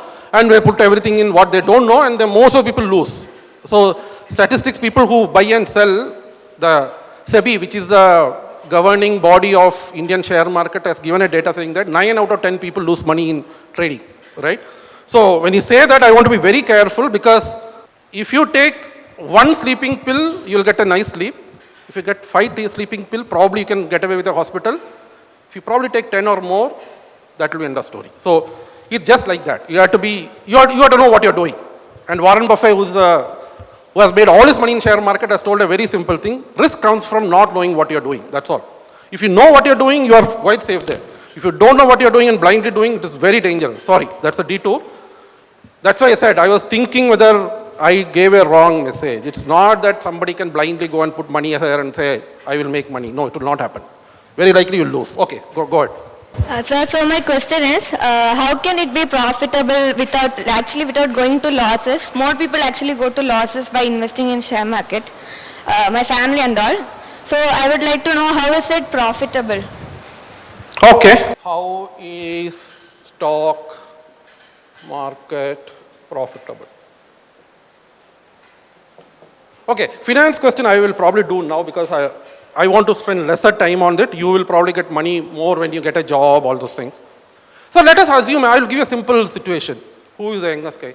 Anybody watching cricket in Asian Games? Anybody follows? How many of you follow cricket? At least understand cricket? Put up your hand. I want to know if what you understand, what I am telling. Okay. How many knows Yashasvi Jaiswal? Okay, good. So this is a 19-year-old guy, right? 19 or 20. 20-year-old guy, right? He scored the fastest century in T20 or something for India a couple of days back. Of course, the opposition was Nepal or somebody, was a very weak team. But he scored. Still, that's a record, is a record, right? Now, Yashasvi Jaiswal comes and tells, look, I don't have money to train myself, I need a coach, I need to buy bat, I want to fly, all those things. Can you give me 10,000 rupees? I will give you back sometimes later. I don't know whether I will give or not. I have no clue. I may not succeed. I may fail as a cricketer. How many of us? So you don't have to understand cricket here. Absolutely no cricket here. Now take it out. Now let us remove Yashasvi Jaiswal. Somebody comes to NSS college, picks him up. Academically, he is number one in the class for the last 3 years or 4 years. He's already very happy. Okay. So he is number one in the class for the last 4 years or 3 years, let us say. And you go and speak to him, he says, you know what, I need to do my PG, I also want to do my PhD. I will need another 50 lakhs to fund my education. Can you fund me 5 lakhs out of? Assuming you have 5 lakhs, would you put your money on him or not? How many of you will put your money on him? Only his friend is ready, nobody else trusts you here. It's very bad. By the way, if it was me, I would have put 5 lakhs on him. Proven credential year after year that he can do well, right? There is no assurance he will give that money back. There is no assurance. So, typically, how do your parents behave with you? They have no clue where you will end up with. They are still funding your education, your mess or whatever it is, right? That only happens in the family or very close friends or this thing, right? This is in simple way share market. The earlier you can find a promise or a talent, you can do your homework and put your money. So, I'll tell you 2 or 3 examples of my best and worst. 2013, I wanted to buy Tata Motors and I called my friend, he's my classmate, he's also Darsana member, he's in Palgad only, Radhashni is his name. And he is kind of my guru because I started around 2003-4 kind of times, he started in late 90s itself. I called him up and said, I'm going to buy Tata Motors because it's very cheap. He said, if I am you, I would have bought Maruti. Okay, I had no clue. Honestly, in 2013, I was not an expert in stock and all. But I knew him better than, I knew he knows the market better than me and he has a genuine, what you call, analysis. And I went and bought 200 stocks of Maruti. I bought around 1,300, 1,400. The average price at which I sold it off was probably around 8,000 or 9,000. Because I sold it at multiple things. I started at 5,500, then 9,000, then 8,500, something other. So somewhere around 8,000 I would have averaged, right? So I got 7 times, minimum 7 times, money into 7 times within a span of around 8-9 years. This is extraordinary return. I mean, I can't replicate this in my life. I don't think I can ever replicate this in my life, right? I'll give you the other extreme. There's a stock called S Bank. There was a CEO called Rana something. Everybody know he was a cheat. Actually, he is not a cheat. He is like who is the eldest Kaurava? Who is that? The eldest guy. Duryodhana is Pandava, right? No, Kaurava. Who are, you know that guy, right? He never breaks the law. He never breaks the law. But he will always bend the law. You go and read whatever he has done, he would have written it as per law. He would have done everything as per law. But he will always bend it. He will use the law for the wrong reason. So if somebody has asked today, when somebody is not well, should you stop the class for 75 people? The simple answer is ask her, take her out, continue the class, right? That will be what law will say. But I didn't follow that. And whatever says, anything against that, I am okay with that. I have no problem with that, right? So he will never break the law, but he will always act against the law, right? So now I got disconnected. Where did I start? I bought this stock, so Rana Kapoor, that's his name, that's CEO of S Bank. So finally RBI has to, Reserve Bank of India has to approve all CEOs. If somebody has to be a CEO, RBI has to approve, and every 3 years or 5 years they have to again approve. They have to apply for again the same and approve. Finally RBI got fed up of him and they didn't renew his thing, and new CEO came.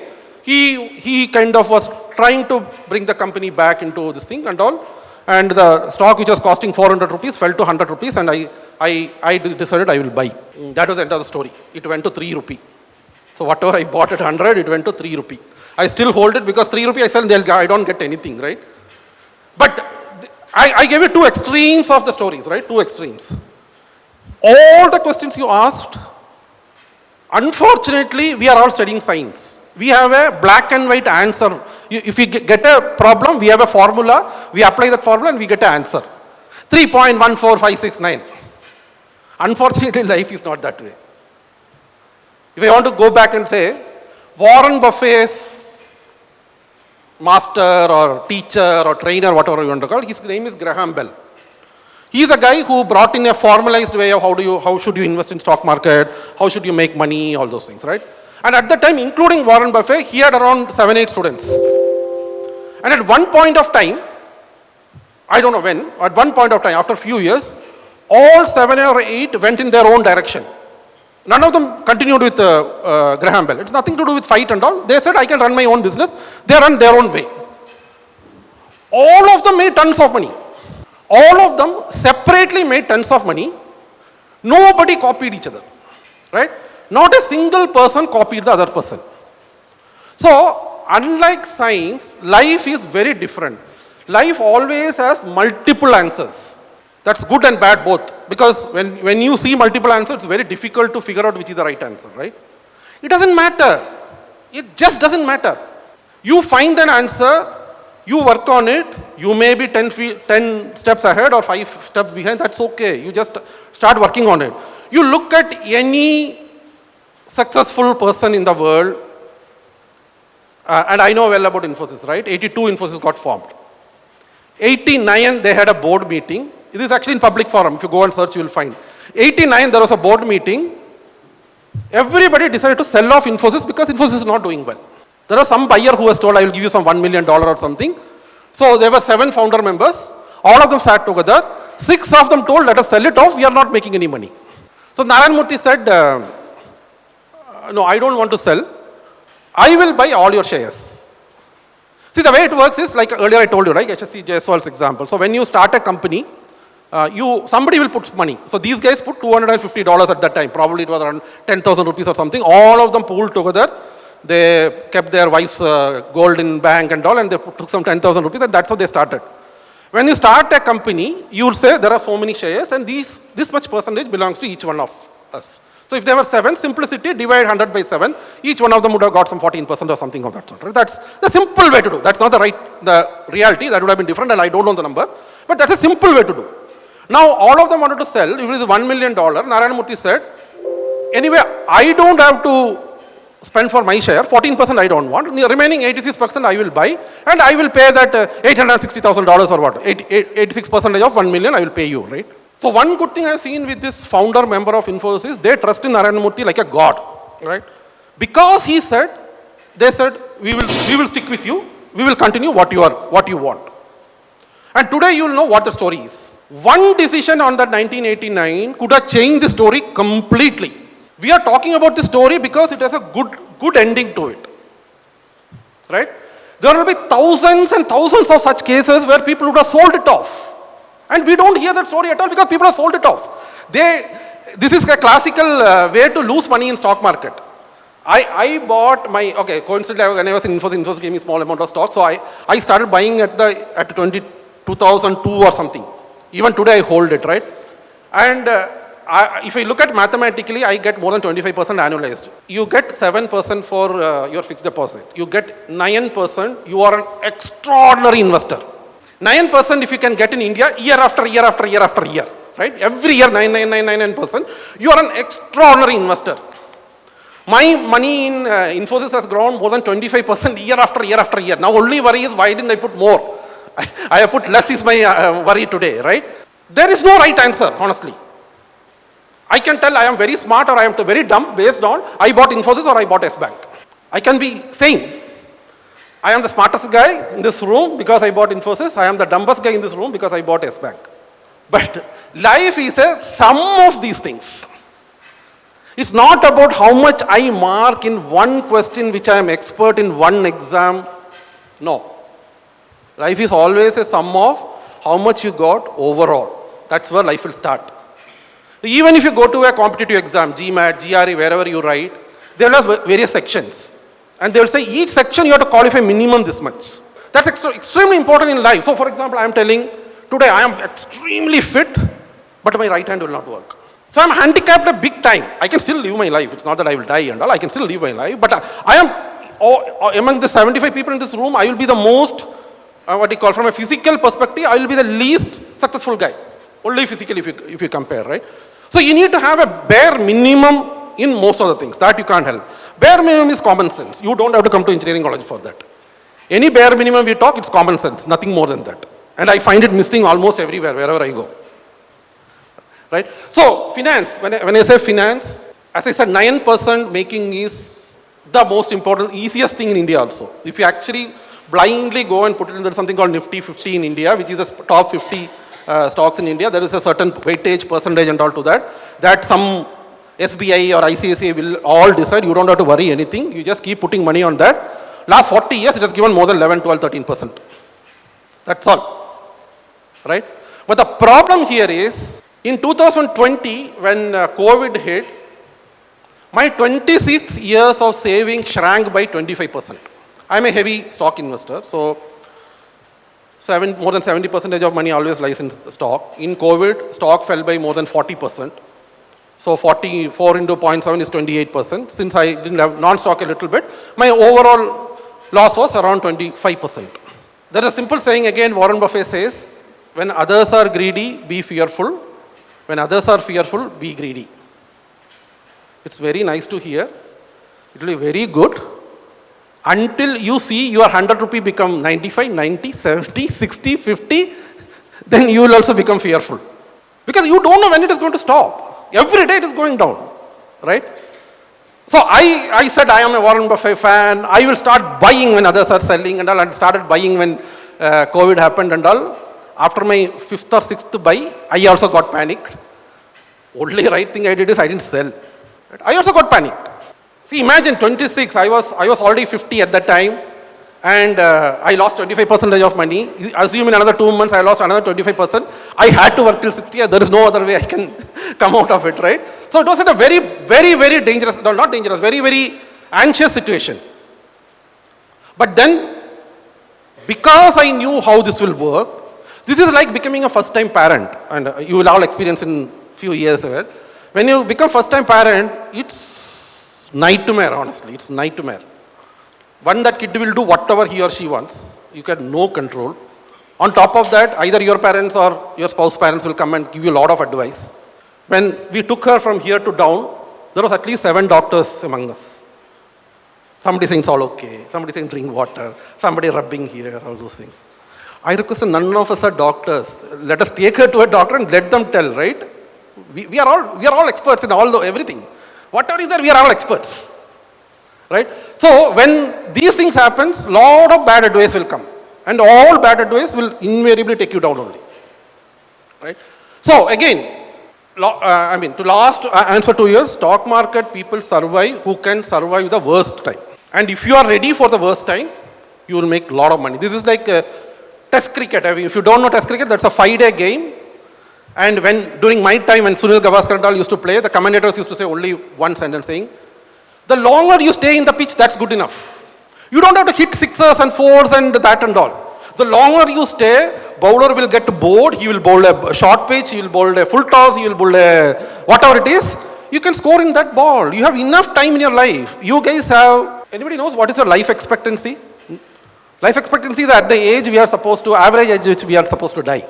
Do you know what is the life expectancy today? 60. 60. Okay. Any other answer? You told something, tell. 70. Okay, 70. So we are around 70 for India. Kerala is 76 or something. And women in Kerala are 79. And when I was born in 1970, life expectancy was 50. I have already crossed my life expectancy. Simple reason is the medical sciences advanced so much that you can treat almost all the diseases kind of thing. No? So you guys, at least 70-80% of you people are going to live beyond 100. Unless, and again, I am not telling, Yuval Harari, Homo sapiens, he is saying today more people die of suicide than hunger today in the world. So technically I am my biggest enemy. Nobody else kills me. I will kill me. The probability of me killing me is higher than somebody else killing me, right? So that's one of the reasons why personal finance is important, because my parents at least, they thought kids are their retirement kitty. When you guys become 100, so in coincidentally I heard some few weeks back that already in Western there are few places where now doctor prescribes a chemical. You go to doctor and say I have headache or something, pain here and all. He will examine, he will prescribe a chemical. The next room is the pharmacy. You go and give the thing. They manufacture a pill for you. They don't give you a paracetamol or an antibiotic or nothing. They create a medicine then and there. So today we are taking paracetamol for headache, leg ache, pain, whatever it is, fever, everything is paracetamol, right? If you go, maybe in the 5 years, 10 years, I don't know when this will happen here. So they are just going to give, if you have a headache here, they'll give you a 1 milligram or something, which is very custom made for you. So imagine the life expectancy. They're saying 120. I actually reduced the age to 100. They're saying 120 is the age they are looking at now. So one of the reasons why personal finance is so important is you will live much longer than you are thinking. You need money for such long. And that is correlated to what this question was asked. Because if you go to any industry today, including IT, surviving in that industry beyond 45, 50 is very difficult. Simple reason is new people coming in, you guys can learn faster than the guy who's already sitting there. And the guy who sat there 20 years, is anyway some of the job is being taken away by that. Right? So you keep replacing that people with the younger people. Of course, there is a good side to this that I will tell later. Okay. Maybe another 1 or 2 more questions. Then we will stop. Rennie. Yeah. Okay. I'd like to ask you that just now you told which is the sector which is better, that is core type jobs or IT sector Very jobs? good. Okay. Or going abroad for studies, which is much better? So why are you asking that question? Better means what? In what way it is better? I am studying in a core engineering. I am doing a core engineer course. So I'd like to know which sector should I go. Is there anywhere written as core engineering? Where is it written as core engineering? Like electrical is known to be as a core engineering. Where is it written? I want to know where is this? No, this question I am hearing for 3 or 4 years when I came here. That's why I am asking. So I honestly don't know whether that is called what is called core engineering. That's why I am asking that question. Like electrical is supposed to be main. That is from electrical we can do communication engineering. Unfortunately, there is no other branch. Computer science will say they are core. Mechanical will say they are core. Civil will say they are core. It is emerged first. Which one? Electrical, mechanical and civil. So those 3 are the cores. Main. Okay. They are the upper class in the caste. Everybody else is lower class. I didn't mean like that. No, why are you worried? Oh, by the way, I have no problem with any caste. I realized the caste problem when I went for my higher studies. My friend, I was in Tamil Nadu, then people used to ask and all. Then only I used to think, I sleep with a Christian, Muslim, all guys, they come to my home, I go there and eat. We have no clue what this is. Caste, we actually don't understand in Kerala. We have to go outside, then only you will understand. I don't know now it is there or not, so don't take it in the wrong way, sorry. Okay, so core, okay, one is core. I don't understand the core definition, that's okay. But your question is, whether you should focus on the core side or not. Is that the question? Okay, fine.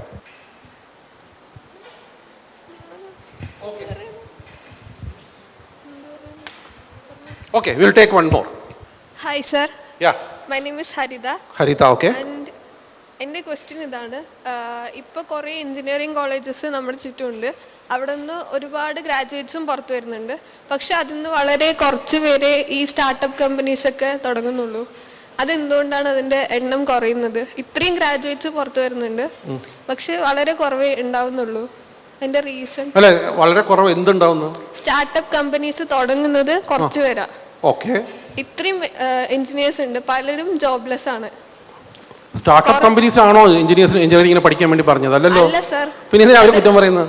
അല്ല, അങ്ങനെയും തുടങ്ങാലോ. അല്ല, തുടങ്ങാം. ഇത് പറയുന്നത് ഞാൻ ഇങ്ങോട്ടൊരു company തുടങ്ങി, എന്താ പറയാ, ഞാൻ കുറെ കിടക്കകൾ ഉണ്ടാക്കാൻ തുടങ്ങി. ആരും കിടക്ക വാങ്ങിക്കുന്നില്ല, എല്ലാവരും കിടക്ക വാങ്ങിക്കൂ പറഞ്ഞാൽ വാങ്ങിക്കൂ. So startup companies has nothing to do with how many engineering colleges are there. അതല്ല സർ, അതിലേക്ക് പോകുന്ന ഗ്രാജുവേറ്റ്സിന്റെ എണ്ണം വളരെ കുറവാണ്. പലരും അതിലോട്ട് പോകാനായിട്ട് കുറച്ച് പേടിയുണ്ട്. എന്തുകൊണ്ട്? അതെന്തുകൊണ്ടാണ് നിങ്ങൾക്കെന്നെ അറിയേണ്ടത്? ഞാനൊക്കെ പോവും. എനിക്കിപ്പോൾ സ്റ്റാർട്ടപ്പ് ഒരു ഓഫർ ഞാൻ ഇപ്പോൾ പോവും. ഞാൻ തന്നെ ഒരു സ്റ്റാർട്ടപ്പാണ്. I am a 15-year-old startup. ആരൊക്കെയാണ് ഇവിടെ സ്റ്റാർട്ടപ്പ് കമ്പനി ജോലിയിട്ട് ജോയിൻ ചെയ്യുക? How many of you will join? Okay, oh very good. അപ്പോൾ ജോയിൻ ചെയ്യാത്തവർ ആൻസർ ചെയ്യും എന്തുകൊണ്ടാണ് ജോയിൻ ചെയ്യാത്തതെന്ന്. ആ ക്വസ്റ്റ്യൻ വേറെ ആയിരുന്നു. അപ്പോൾ ജോയിൻ ചെയ്യാത്തവർ പറഞ്ഞു എന്തുകൊണ്ടാണ് ജോയിൻ ചെയ്യുന്നില്ല എന്ന്. നീ ജോയിൻ ചെയ്യില്ലല്ലോ, ഈ കൈ പൊക്കിയില്ല. ആ ആൻസർ ചെയ്യും എന്നാ ടുഡേ റൈറ്റ്. അപ്പോൾ എന്തുകൊണ്ടാണ് ബിൽ ഗേറ്റ്സ് ചെയ്തതെന്ന് എനിക്ക് അറിയില്ല. Maybe he was threatened, maybe he well sorry, maybe he thought I will make more money. I have no clue why he did that. None of these things has black and white answer. We should know that there is no black and white answer. The reason why I said I will take a startup is, see, all reasons are right. Okay, actually, let me give you one more story. And the wife, she is a electronics engineer. She was working for a small company called Alliance Semiconductor. In 2001 or 2, she applied for Micron. Micron is one of the largest chip manufacturers in the world. Top 10 and all. So she got an interview. She attended the interview. So that guy started asking questions. She answered all the questions. Then finally, he didn't know what to do. So he asked a question. Are you telling me that you would like to do all these things, or you are telling me that you are doing all those things? Again, repeating. Are you telling me that you would like to do all these things, or you are doing all those things? So Micron is a very large company. When you become large, so you look at NSS, it's a large institution, right? You will have departments, you will have electrical, mechanical, civil and all. The moment you create that, it's like a separate institute itself. What is happening in civil, nobody will know what is happening in electrical, right? Now you will have 4 years. If that is also properly shielded, so when I was in REC, there is a separate hostel for first years, for ragging, all those things, avoiding, right? Separate hostel. So nobody can even reach anywhere near the first year. So what is happening with first years and remaining is two different worlds, right? So the large companies inherently has this as a plus or minus. Why I am saying plus is, they have been successful doing a thing again and again and again and again and again correctly. That is why they are large. But if you have to do again and again and again a thing correctly, you have to have a process for doing that. If you have a process, you have to remove the human being dependency from the process. So let us say he is writing one piece of code, or he is assembling a camera in the phone. Tomorrow I can go there and sit and do the same thing with a few minutes or few hours of training. And that process is what they create. Adhondaan they are successful. So when I used to travel to US first time, all my friends used to buy Japanese cars, either Toyota, Honda or Nissan. At the time, this is 2001, these second-hand cars which are like 100,000 kilometers, അതായത് 1,00,000 kilometer ഓടിയ കാറിന് ഏകദേശം 4,000-5,000 രൂപ ഉണ്ടാവും അവരുടെ വില. If you buy an American car, like a Chrysler or a Ford or something, you will actually get it for $2,000. Very similar, all very similar. Actually, American car will have more electronics and all. So one day I asked my friend, why are you guys buying Japanese stuff, right? That's more expensive. Why do you have to buy? And you sit inside a Japanese car, it's still funny. You will actually see only ABC, accelerator, brake, clutch, and a steering wheel and an airbag. That's all. Okay, seat and down. Nothing else. You sit inside a Ford, you will have glamorous this thing. This tire is pressure, that tire is pressure, fuel is 72.3%. There will be hazard of electronics in that, right? So I was damn impressed by that electronic stuff. So my friend told me, why do you need a car? Why do we need a car? Travel. I want to go from point A to point B safely at a reasonable speed. That's what I need a car for, right? A Toyota or a Honda or a Nissan will do this for 2 lakh kilometers without anything. You just put petrol and then do some bare minimum maintenance, change some oil and all. It will just keep running. If you go and buy a Ford or a Chrysler, 100,000 kilometers, it will stop. You probably have to buy another car to run it. So we buy other one, right? So coming back here, both has its own plus and minus. If you have a large corporate, you can actually figure out a way to do things in a repeatable way. See, the reason why we get a lot of things very cheap and affordable is because it's all comes from a large manufacturing facility. ഇന്നലെ ഞാൻ paracetamol വാങ്ങിക്കാൻ പോയി എൻ്റെ അമ്മയ്ക്ക് വേണ്ടിയിട്ട്. 10 paracetamol 20 രൂപ, 20 rupees for 10 paracetamols. Imagine the value it is giving. It takes away pain, it takes away fever, all these things, right? 2 rupee for paracetamol. The reason why you can, actually it may actually cost 10 paise or 20 paise, that's a different thing. But the reason why you get it for 2 rupees is because it's all standardized. People know how to make it. In our company, Adolo, whoever is making it, makes it 4 rupees. There will be some other good company who will come and sell it at 150. So he cannot make it to beyond 2, right? So that's a good part of all these large companies and all. Maybe coincidentally you will get some stability, all those kind of things. But smaller companies, what he said is exactly right. So why I brought my wife's example, she was part of a 200 people team. Even though she was a test engineer who used to write code for testing the wafer, she almost used to do from the design side onwards. Because if she has to test, the guy who's doing design is sitting next to her. It is not even like civil and mechanical here. That is next. This is where they're sitting, right? So both of them know what they're doing actually, more or less. Right? So you learn a lot. You learn a lot. But eventually you have to decide what works for you. Nobody can tell you what will work for what. Eventually what works for you. And like he said, okay, not like he said, let me give you the statistics. 9 out of 10 startups fail in the first 5 years. This is statistics. 9 out of 10 startups fail in the first 5 years. So that means if 100 companies start, 10 will be left out after 5 years. In the next 5 years, another 90% will fail. So after 10 years, one startup will survive. That doesn't mean everybody will lose their job. You have to find another job. That's all it means. Especially if it is in IT, if you find another job, you get some 30, 40, 50, 100% more. So people will be more than happy if you are going there. But that depends on what you do. There are a lot of people, so if you look at my career to my friend's career, so let me put it this way. I joined ISRO in 96. My friend also joined in 96. He's an electronics person. He is one of the directors in ISRO now. Director means he's one level below the chairman, so he's super powerful guy, right? He's actually 2 years younger to me. I left ISRO in 99. I joined INFI in 99. He continued with ISRO. He had a fabulous career. He became the director at the age of 46 or something. And I am pretty sure if I was there at the age of 46, I would have been 3 or 4 levels below him. He has a fabulous career. He's a brilliant guy, there is no doubt. He has a fabulous career. And from day one till today, he has been doing the things which is an extension of what he started. So he's an electronics guy. He started making some chips and making new chips. He went to France to find a foundry, all those things. He did this chip. So it's one thing different than what you guys will normally do is everything will be custom built by them. They will build their own stuff. They can't go to the market and buy stuff. They will build their own stuff, right? So if you are an engineer there, you have to build your own stuff. Of course, somebody will help. You have to build a chip. You can go to a company which will build a chip, and then you have to tell this is my specifications, and then you build on top of that. But you have to monitor, saying whether it is performing, test it, all those things you only have to do. Again, somebody will come and test, but you have to tell what to test. Right? Everything you only have to do, right? You are an entrepreneur kind of thing. In fact, ISRO is a very good example of a startup because you have to do everything by yourself, right? It's a small startup within a larger organization. So his career, if you look at what he did today and what he did yesterday, very likely there will be 99% overlap. He may be doing a very little bit different today. But over period it will keep changing. So 1% of yesterday, some new 1% has come today. Tomorrow also same thing can happen. After 10 years, if you look what he did 10 years back and today it will be different. But that's an incremental change. Everything is on electronics, everything is on rocket, everything is on launch vehicle, everything will be that only, right? I started in BPL, I was doing the audio systems, this tape record and CD players, all those things. Mechanical engineering side, we used to design panels and all those things. Then I went to ISRO, complete change. From a plastic, sheet metal, completely to cryogenic engines.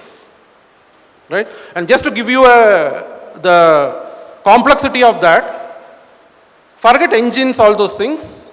If you want to store liquid hydrogen in this room, you need one of the best infrastructure because liquid hydrogen boils at minus 253 degrees centigrade. It boils at minus 253 degrees centigrade. So if I take a vessel, say let us assume there's a vessel, put the liquid hydrogen inside this, leave it before I reach the door, it will burst. Because it will evaporate. Normal temperature, outside temperature is 30 degree, minus 253 is what it is in. 300 degree difference, heat transfer, the vessel cannot hold it, it will burst. Right? So just to keep it in a vessel is so complicated. Now imagine you have to store it, you have to pump it into a rocket engine, it has to fire, you have to control the fire, it has to fire for 400 seconds. After the first 3 stages fires for 1200 seconds or so and all. So it's one of the super complicated stuff you can do in the world. But I was not at all happy there because I went from a completely private organization to the public organization. Just one more data point. I designed all those components what I was working. I got the signed off, my boss signed off, the quality guy signed off. In 99 when I left ISRO. The very first successful flight happened in 2013. Very first successful GSLV flight, indigenous flight. Because before that there were a couple of GSLV flights which was an engine from Russia. So this was the first indigenous flight which happened in 2013. So I never had the patience to wait for another 14 years to see this. It's not even that. I don't even know whether it will fly.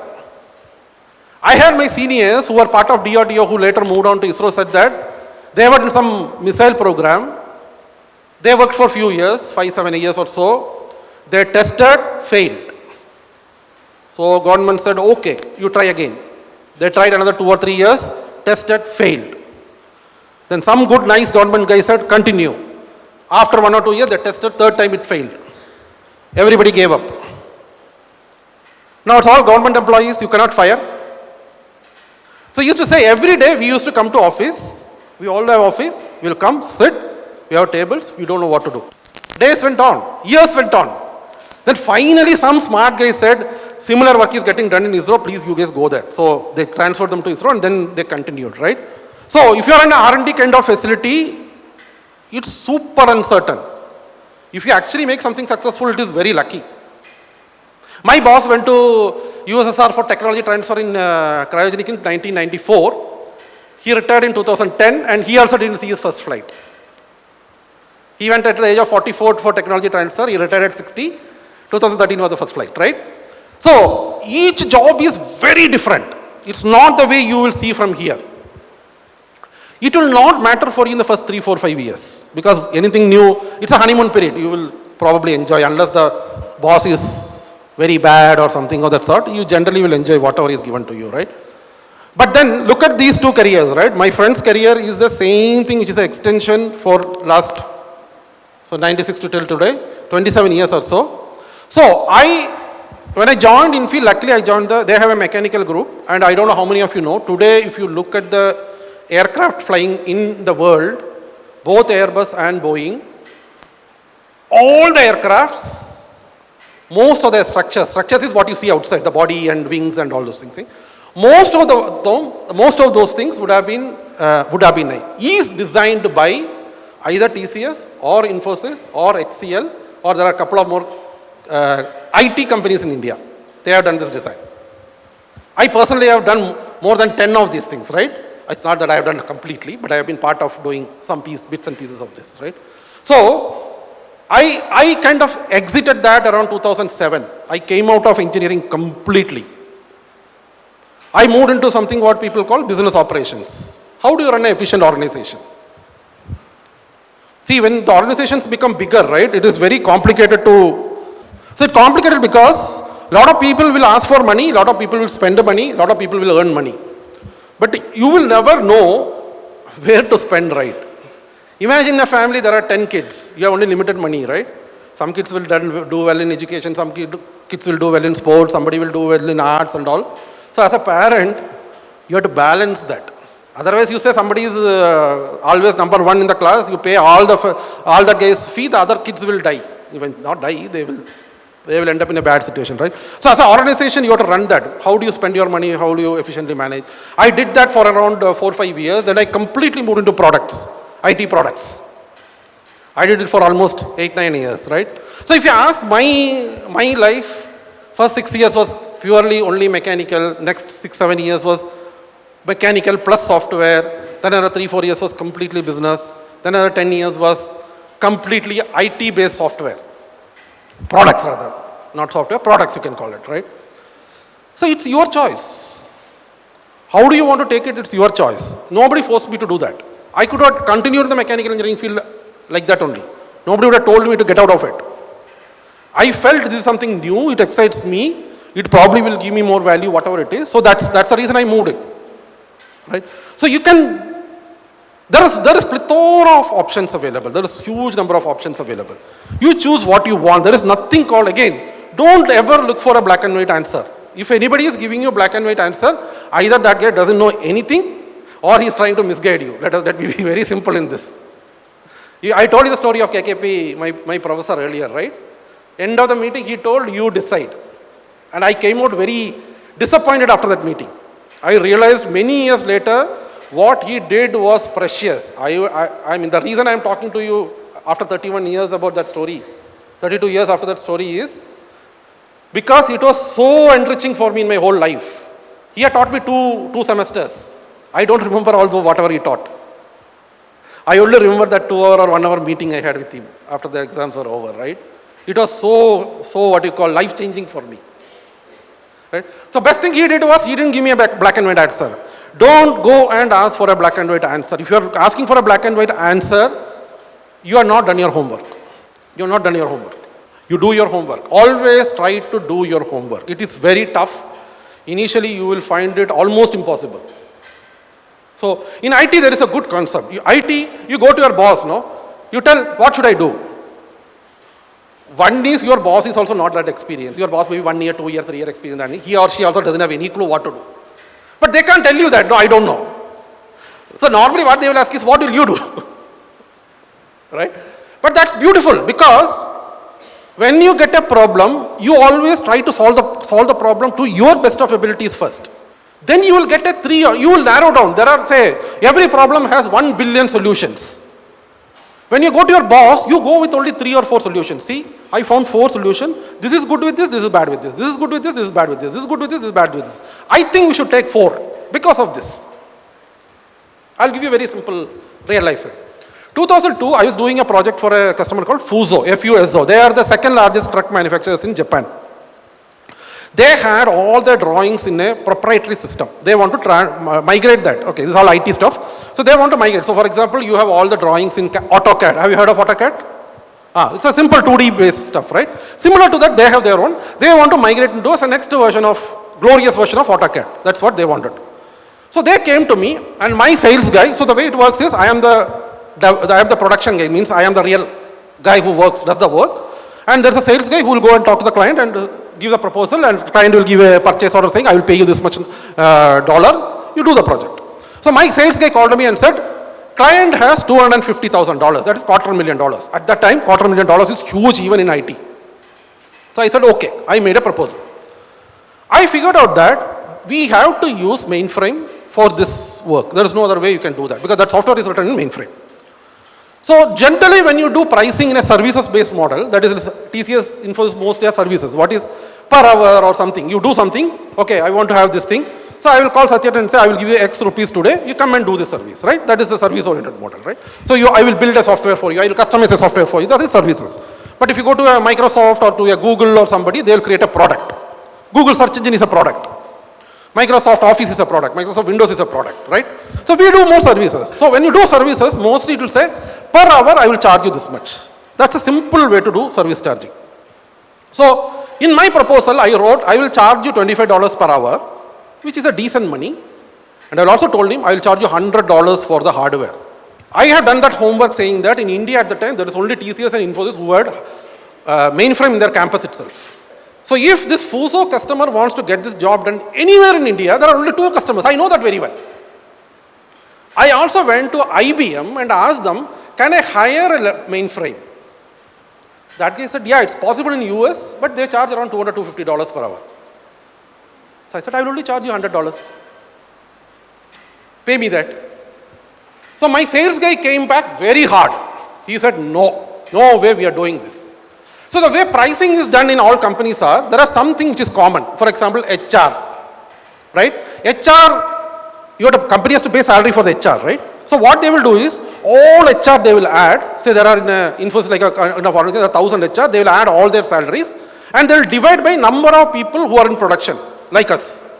And equal this thing they will add to each one of us. So if my salary is 10 rupee, if all HR divided by all production guys are 1 rupee, they will add my salary is 11 rupee. So when the billing is done, I will say my expense is 11 rupee, not 10 rupee. They will add all these things, computer, software, all these things. So even though my salary may be 10 rupee, if you add all these things, it may become 50 rupee or 20 rupee, right? So this mainframe was also part of that addition. Because the mainframe Infosys was using for training the college students, right, fresh graduates. So my sales guy said, that cost is already considered. Why are you considering twice? I said, yes, what your argument is right. Logically he is right. But I told him, we are in a unique situation to sell these services to the client. There are only 2 people who can service this in India. And I know that client doesn't have any relationship with TCS. He has only me to service. If I give him a decent price, he will buy. That's my call. You tell me what is. So sales guy has a final call. Any sales, it's a sales guy's call. So he started fighting with me. So then I went to my boss saying, this is the situation. What should I do? My boss has absolutely no clue. He was like smiling and beating around the bush. Then his boss came in. He was the head of the engineering unit. He came. So he is an ex-ISRO guy, Dr. Prabhu. So my boss asked him, Dr. Prabhu, this is a problem. What do you suggest? What is the price we should quote? Dr. Prabhu looked at us and said, price is something which customer is ready to pay. There is nothing called absolute price. So I don't know, today it happens. When I was your age and all, when we go to movies and all, there will be, when that movie is full, there will be a black ticket, right? I don't know whether it's still there. So if it is a 10 rupee ticket, there are people selling at 20, 30 and all. And a lot of people buy that. So value of ticket is nothing to do with 10. Value is actually 30 at that moment. You feel that movie is so worth seeing it, so you pay 30 rupee for a 10 rupee ticket and buy it and go in, right? So there is nothing unfair in this. I mean, people may think it is unfair, but it's not actually unfair. Because this guy will not get 30 rupee every day. He may get only once in a year or twice in a year. Every movie doesn't get hit. He cannot buy so many tickets for every movie. That's his business, right? It may be looking a little unethical, but that's how it is. So I said $100 for hardware, mainframe, $25 for this thing, and then. So my sales guy fought hard, and then he told, you take the call, I am not there, you decide what you want to do. He finally decided he will charge $50 to the client. He went to the client. Generally Western world, we send the proposal in email and they will look at it. Here in Japan, they always want hard copies. So he printed out, he went to the client, they sat on the table, he gave the proposal to the client, and then immediately he called me. Within, the meeting was like 10:30, he called me at 10:32 or 33. Generally such call is bad, saying, I thought this is disaster, what do you do? So I picked up the call and my sales guy told me, oh, we did a mistake. I said, what? What happened? We should actually charge $100. So he gave the proposal, client looked at the proposal, he said, okay. He knew that if he had to get it done elsewhere, he has to pay much, much more. Whatever we gave was a very good deal for him. Right? We didn't know how to do the business, even though we made a lot of money with that. He made a lot of money eventually, more money than us. Right? So these are all complicated problems. If he had taken that $100, we would have made tons of money. But we still made enough money with that $50 deal. We are 15 minutes left. So I will try to answer some of this. I'll start with this. How many of you think that matters? Just put up your hand. Only 2 people. No, put up. I want to see. Okay. Okay, very few. Can one of you tell why it matters? Uniformity. No, just good look, right? What is the appearance? So I can come, all my hair flying around, unshaved, maybe a shirt with a stain, all those things, right? I am the same person, nothing different. I told you my chapel visit to that industrialist, right? First impression, okay. Does it really matter? That's a good story, but does it really matter? No, the people sitting on the other side are very professionals. They want to get their job done, right? They have been doing it for 10 years, 20 years, 30 years and all. Should a look really matter? No, don't expect answer from me. I will give my view towards the end, but you have to learn this. This is where you can learn. Sorry, what are the 2 ways? You said 2 ways. We can go with a dirty look or we can go with a clean look. So it is about a character, right? We are choosing whether to be dirty or to be clean. What you're saying is we can, by design or by intention, we can go either dirty or with a good look, right? So I don't know whether that was the question. Other way to look at the question is, I can go normal. I mean, I'm not deliberately making myself dirty, but somebody can go about putting all makeup and blazers and whatever, special haircut, all those things. Buy the $1,000 suit, all those things I can do, right? So that also is possible. Does that make any difference? So I will give you an answer for all of this. One answer is depends. The very first job where you go, the guy sitting across the table is actually trying to reject you rather than hire you. When he comes here, there are 300, 400 students. So he's told some 20 or 10 or 5 or something, right? So the elimination is what is happening there, right? That job, if you take a risk by deliberately being shabby or anything, that is definitely going to be negative. There is no doubt on that, right? And ultimately, let us be all honest, we are all humans. When we see something pleasant, we always like it. You see a small puppy, you see a good flower, you see a good looking guy or a girl, we all like it, right? But if you, the exact opposite, we hate it also. So it will definitely make an impression on that guy who is sitting across the table. There is no doubt on that. How much it will make, I have no clue. So last time when somebody called me, one of the guy worked for me in Infosys in 2006, called me and said, I need some help with, they are running a small IT company, they want some help and all. So everything I did was in my t-shirt. I don't care. If you want, you know me, if you want, I will come. Otherwise, I don't want. But finally he told, no, you have to wear at least a shirt in the office, all those things. So then I said, okay, fine. I will wear a proper shirt for others, not for me. Right? I am ready to make that sacrifice for others. It's not that I want to wear, I am comfortable on the t-shirt. But because others may not learn the right thing, I will do that, right? So it depends. So for you, it actually will matter a lot. It definitely will matter. Nobody will openly tell you. If somebody rejects you and so you go and ask them, why did you reject me? He'll tell you didn't answer this question rightly. Your, what you call, aptitude is low and all. But end of the day, the very first thing, oh, this color I don't like. His hair I don't like, right? That could be the reason, but nobody is going to tell that secret. So be safe. Cut your hair for one day. What is going to wrong? You will not die. Be safe. That's all you want. Will it give you a job? No. Cutting your hair will not give you a job, but it may help you from that filtering process. You may not get eliminated. May not. There is no assurance saying that you will get. But that small. See, I think somebody asked, one of the biggest challenge when you go to campus is, if I take all of your resumes, just change the name. Nobody can figure it out, right? I mean, some people would have done some special projects or some IEEE, something, but otherwise 60-70% of the profiles will look similar. So what a guy hiring will see is how I eliminate few of these guys. How will I come to a smaller number where I can even talk to, discuss, all those things, right? So for that, you have to do what they want. So when we speak, there is actually a session happening on group discussion. I don't know, this building or some building. Our guys are doing it, right? So they asked me, can you do this session on group GD? I said, I will not do a GD discussion. The reason I said I will not do is two. One is, first of all, IT companies today don't hire based on GD, at least to my knowledge. When I go for hiring freshers, we don't do GD. Second one is, in India, if you look at campus hiring, almost 75 to 80% is IT, almost. So the latest data I have is only 2019, 2.2 lakh were hired in IT, 2.5 lakh was the overall hiring, right? So it's almost 90% or something, right? So if IT people don't bother about GD, why do you do that? I am eliminating 90%. 10% I don't want to focus on that, right? That's point number one. Point number two is, I was also part of few GDs as part of the hiring process. Sad part is, the guy sitting on the other side of the table doesn't know what he should do. How to conduct a GD, how will you select based on this?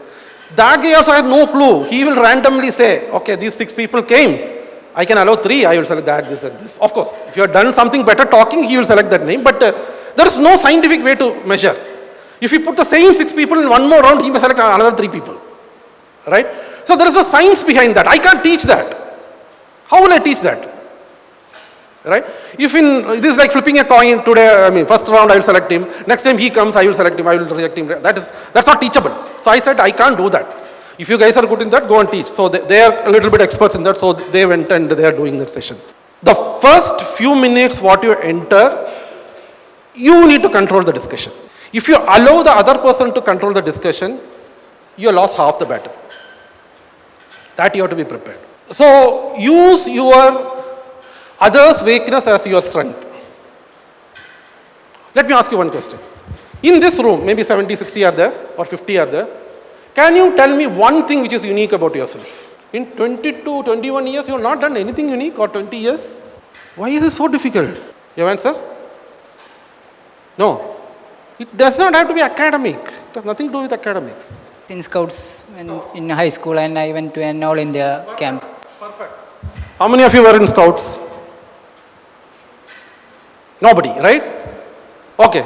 Three of them are in Scouts. Now let us assume that you all four of you went for an interview.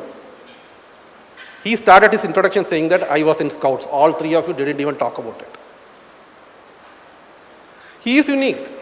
You have to do nothing. Absolutely nothing. You should know your strength and others' weakness.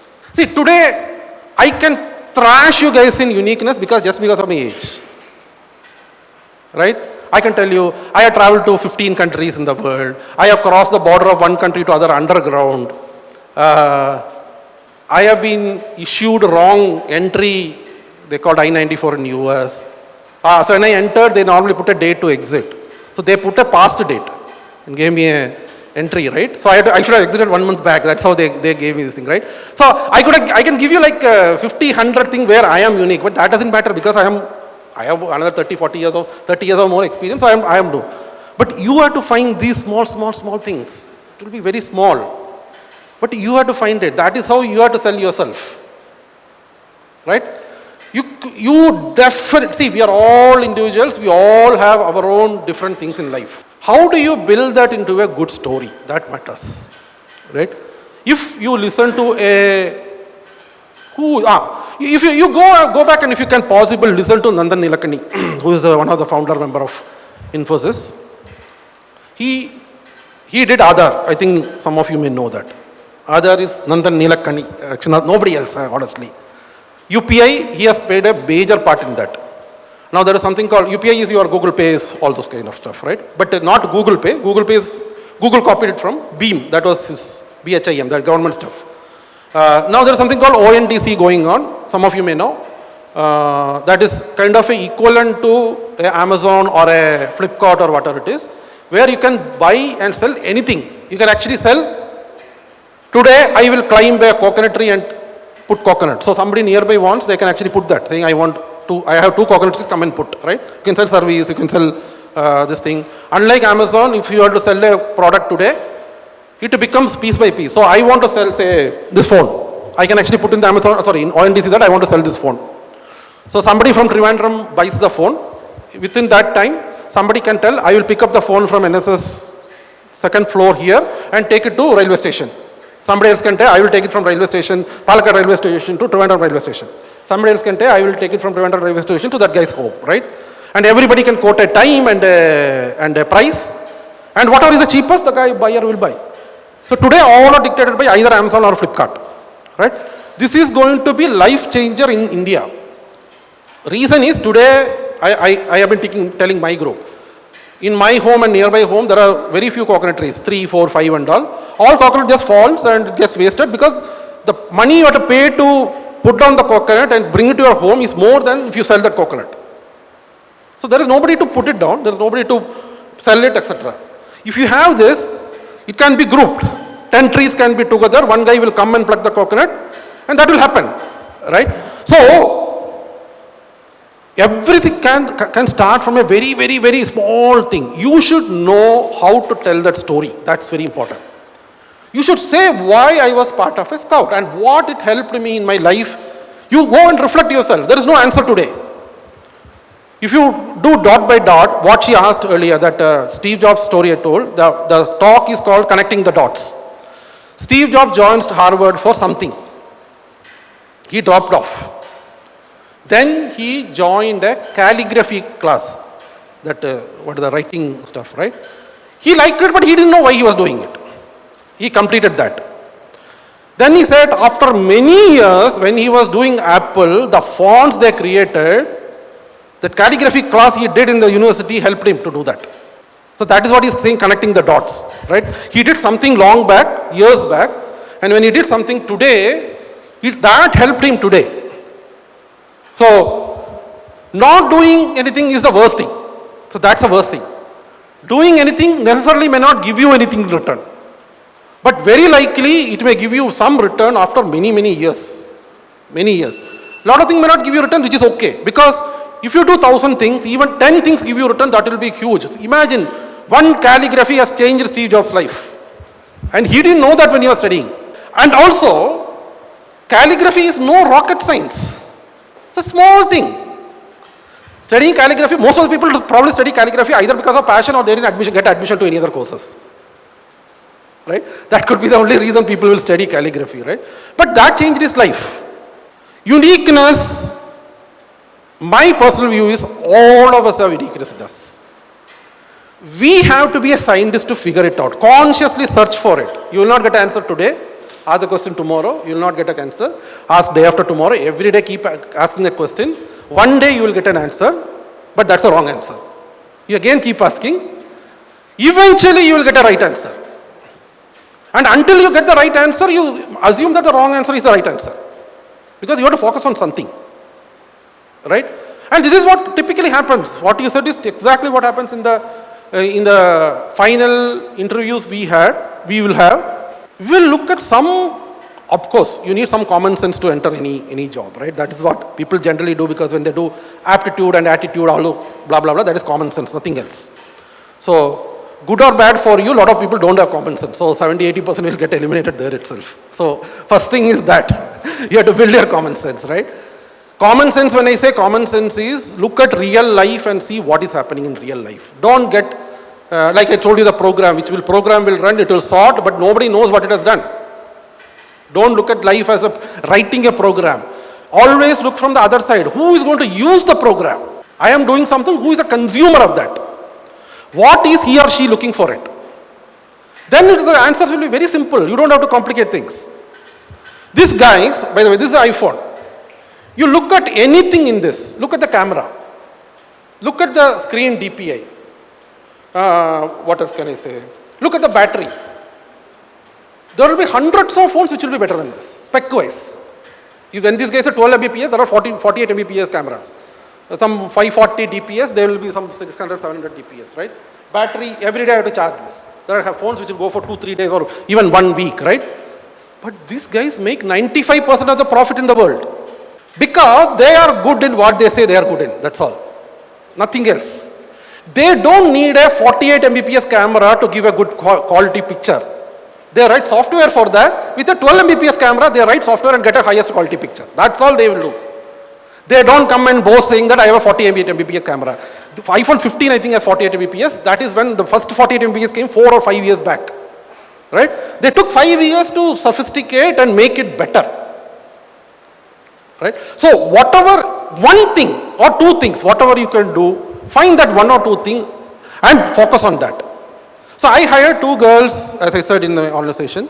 Simple reason I hired is they had, one girl actually has done BSc physics and then MSc computer science. She was, I don't know how to put a number, probably if you ask me, I was million times better than the kids I went and interviewed in that best college in Thrissur. Just because this girl actually went to she actually developed a card game for visually impaired, blind people. So if you go to a website called Zendelona, you'll actually go and see accessible bluff. The card game is bluff. You can actually play yourself. It is just a normal card game. You put some card and say it's A, and the other guy thinks it is not A. He says it's not A, and if you have made a mistake, that card will go to you. So simple is you have to exhaust your card. That's a simple game, right? So she has done that, and when I had the interview, I had a 3-hour interview with her. I just asked what you have done. You tell me what you have done. I don't want to ask you questions which you don't know, right? So when you go for the interview, you decide what you will talk. You have to bring the discussion to you. What is your strength? Actually, in this, I found ISR amazing. ISR, if you go, what they will do is interview, first 1 or 2 minutes, they'll say, where are you from, all those things, just comfort, 1 minute, 2 minutes, and all. Then they'll say, what is your interesting subject? That's a killer question. My boss, after the interview, asked me, oh, you guys are not mechanical, so he asked me, what is for work done? Work done is force into distance. What is force? Force is mass into acceleration. What is acceleration? Rate of change of velocity. What is velocity? You'll keep asking what you're telling till a moment they will say, I don't know. Then they'll say, he used to sit in the first floor, he said, go to ground floor, library, study and come. That's the best way he used to harass, at least me. But that is not a personal harassment. That is how they used to teach. Brilliant. That is the reason why the question he asked me in 1996, I remember today. But they ensure that you get the best of breed out of anybody when you go deep and deep and deep. So if you ask me Python or anything, I will tell whatever you want. Python was not even a language when I started my career. Not even started. In 2000, I don't think Python was even there. If somebody has asked me a question, should I learn Python? I would say, what is Python? Nobody studies, snakes, right? I don't even know that. So, the best part today is, it may be too old, 1999 there is a movie called Matrix came in. Anybody has seen that movie? Heard of it? Okay. So, it's a sci-fi movie where machines is taking over the world and all those things and people fighting against the machines. So, there's a small clipping, just a 1 minute clipping in that. Possible I'll show, otherwise we'll do it later. You guys can go and search, it's available in YouTube. So the hero and heroine are on the top floor of a building. There is a helicopter there, okay? There are machines coming up the stairs, so the only way they can escape is take their helicopter and go. Both of them don't know how to ride a helicopter, right? So at that time, what she does, she calls up something called an operator in their world. He's in my word trainer. He says, I need B20 program. He says, hold on. He finds a program inside 3-4 seconds. He uploads the program.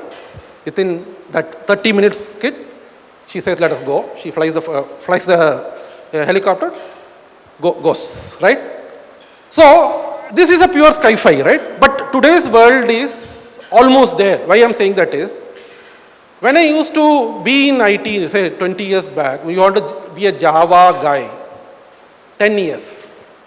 Anything less than 10 years, you are not even a Java guy. You don't know. I mean, you can write code, all those things, but you are not going to write a robust code which will be very efficient, which will use lesser space, which will be highly accessible, what you call latency is low, security is high, it will not be there. Today, if you want to do that, you can learn it in a week or two. That's all is required. That's all is required. In fact, ChatGPT will give you most of the programs, right? Not even ChatGPT, Microsoft has released something called Copilot today, where ex-Tesla's chief architect, who does the coding for Tesla, he has written in his Twitter that 70% of the job every day is today done by Copilot. His job. He doesn't write code. I mean, he writes code, but 70% of the code is written by Copilot. So what he is doing is, he is using it like his assistant. Right? So today is Python. I don't know tomorrow what. After 5 years, it may be completely different. So, is Python today good? Yes, it is definitely good. There is no doubt on that. To my knowledge, Python is the most widely used language in the world. It's easy to learn all those things. So learn it. Wow. Nobody is going to put you in jail because you learned Python. Nobody will hang you because you learned Python, right? And when you go for an interview, you can start with this, saying that I know Python. But then be very careful. You should have really done something. Lot of time I get profiles saying basics. Okay, if you ask basic, what is that? Beyond that Python spelling, I don't know anything. That's all. That's my basic Python, right? Please don't put that. Unless you know it, don't put it. Everybody knows freshers are freshers. They are not coming with 20 years of experience. They are freshers, right? Focus on what you can good in. Find that one. It need not be software. Generally, software is easy because you just need a laptop. Everything else you will get free. If you don't like software, it's perfectly fine. No problem at all. Because getting the infrastructure and all those things to do something is very difficult. Even to get a Raspberry Pi, you have to spend 5,000, 10,000, 20,000 rupees, right? So it's not that easy. Software is a shortcut for this. You get the facilities and infrastructure easily, so you can use that as as an easy shortcut for lesser money to invest. So, build something.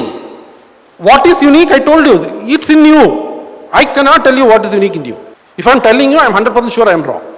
I can tell what is unique in my employees. I have spent enough time with them. So, I can tell them what is unique in them. Right? And I exactly know whom to give what job within my employees. And when I had a team of hundreds of people, I know whom to give what, because I know them for a longer period and I understand them much better than probably them in the skill side. So then I can tell. But today, you have to ask yourself a unique thing. Every day sit down and say, I want to figure out one unique thing. Day one, you don't get an answer. Ask again day two.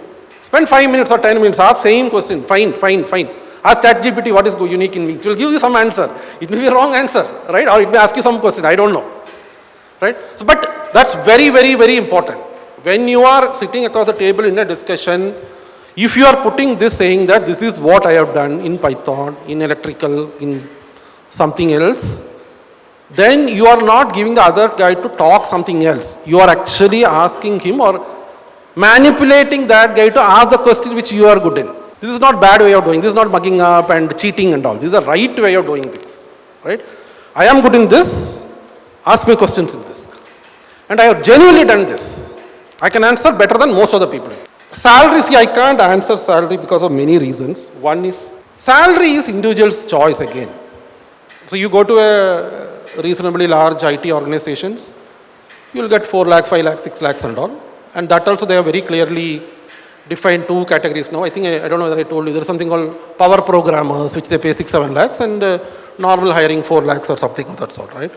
If that is important, you have to decide that's important for you. Generally in India, most of the well-known organization make you work hard. Generally, I mean, whatever my experience is, if I look at my BPL, even ISRO, my friends whom I know in L&T, software companies, all those things, they will definitely make you hard. I take it as more positive than negative, because especially when I was hiring in Kerala, the first question comes is, when do I start and when do I leave? And I indirectly tell, if that is the question comes, I don't want you. Right? I don't care when you come and when you go. I just need the job to be done. Sometimes it means you come at 10 o'clock and leave at 2 o'clock. Sometimes it means you come at 8 o'clock and never leave. Of course, we are all humans. If there is a problem, if somebody is sick, we will take care of them. We will stop everything. There is nothing more precious than a human life. So there is no compromise on those things. People don't take leave in my organization. People inform me when they take leave. Right? I don't approve any leave.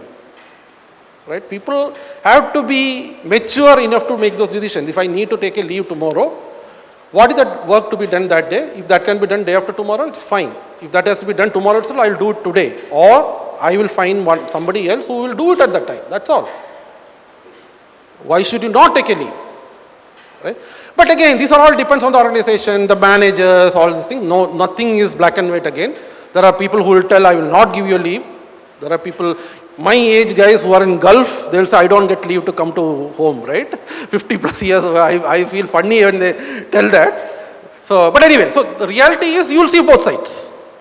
Salary, should you consider? I think you should consider salary, but you put a weightage to that. You say 30% weightage is to the salary. I don't know. I'm just giving a random number. You can give 90 or 100 or 10 also. It matters. Today, if I want to choose a job, I will give 0% weightage to the salary probably. Because that doesn't matter for me. Again, that depends on where you are. You are home, you are financially okay, affluent. They are not going to depend on you, on your salary. All those things. You get a good startup, take that. And by the way, all startups are not great. And nothing to do with Baiju. I know startups where they hire IIT guys for coding at 15 lakhs 5 years back, entry level. And what they do, HTML. HTML is the basic you can do. You need probably a 8th standard kid to do that. You don't need anything more than that, right? If you go to such a startup, your life is screwed. There's nothing you will learn. They will pay you so much and tell you are God. After 3 years, suddenly the market is down. They will fire you. You will not get a job anywhere else. Right? So startup also you have to be careful. If they are doing good job and along with that they are paying, maybe that's a good choice. Or my friend, one of the architects I used to work, he told me that his 5-year project, he went to Keltron to do the project. And when he went to Keltron, there was already a computer. He didn't have a computer, so already a computer. That is his only reason why he went to Keltron. And when he went there, he knew what to do. He was an extraordinary kid, so he knew what to do. He went there. He started doing it. And his manager or the Keltron guy said, "Oh, can you really do like this? That computer was bought 2-3 years back and it just dusted. Nothing. Nobody is using it at all." Right? So you can be that smart kid who doesn't have the background financially, whatever, to support all those things. You can be that. But you should know that. You figure out what is unique on you. Don't ask others this question. People will give you. And unless your parents are so well educated and so good in this, don't ask these questions to your parents. They will wish good for you, invariably they give you a wrong answer. 2022 when I came here, there was a girl who got Mech in CET, Trivandrum. And she got a IBM Labs offer also here. So her parents told her to go to CET. So I was talking to the placement officer and said, I mean, if I had 100 kids and all of them got this, I would told all 100 to go to IBM, not even one to go to CET, right? But that is their choice. They influence, maybe there is a valid reason, I don't want to blame them, there is a valid reason. What people don't realize in IT is it's very cyclical. 2022, almost everybody got hired, or 21, whatever, that COVID time, right? 22 was a disaster, this year is also going to be a disaster. 2 years of down cycle. And if you got a job in 21 and you declined, and in 23 you are trying to find a job with Mech, you will definitely not get. So timing also matters. Right? And again, as I was saying, none of things is black and white. Can you predict a slowdown in IT after 2 years or picking up in IT after 1 year? Nobody knows. Nobody knows. You go to YouTube and TV and all, a lot of people will tell as if they know everything, but nobody knows. So this we said, salary I said, unique capability, potential. Okay, let us come to this. Anybody has overcome their fear? Any fear? So my first year, I actually missed that. There was a program done by our union. There's a guy called Santosh Babu. He's actually now a journalist or something. He used to hypnotize people. So he used to hypnotize so he'll come, call a few people, hypnotize on the stage. And one of my friends went and he said, "What are you so scared of in life?" He said, "Exam." So, of course, all of us undergo fear of something. So, anybody who has overcome one fear? Heights. Okay. How did you overcome? That's the simplest way to do. If you are afraid, do it again and again in a controlled environment. If you are, yes, he said fear of heights, height.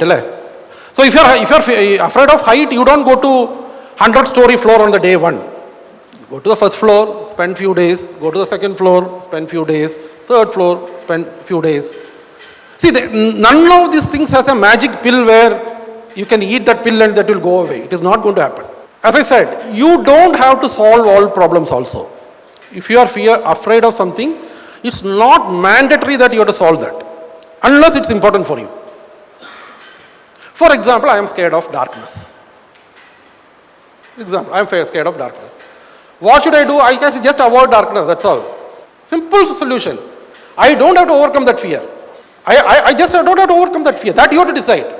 But you can't skip exams and studies and all. Obviously, you can't do that. Some of things you have to do it. But how do you do? Little by little.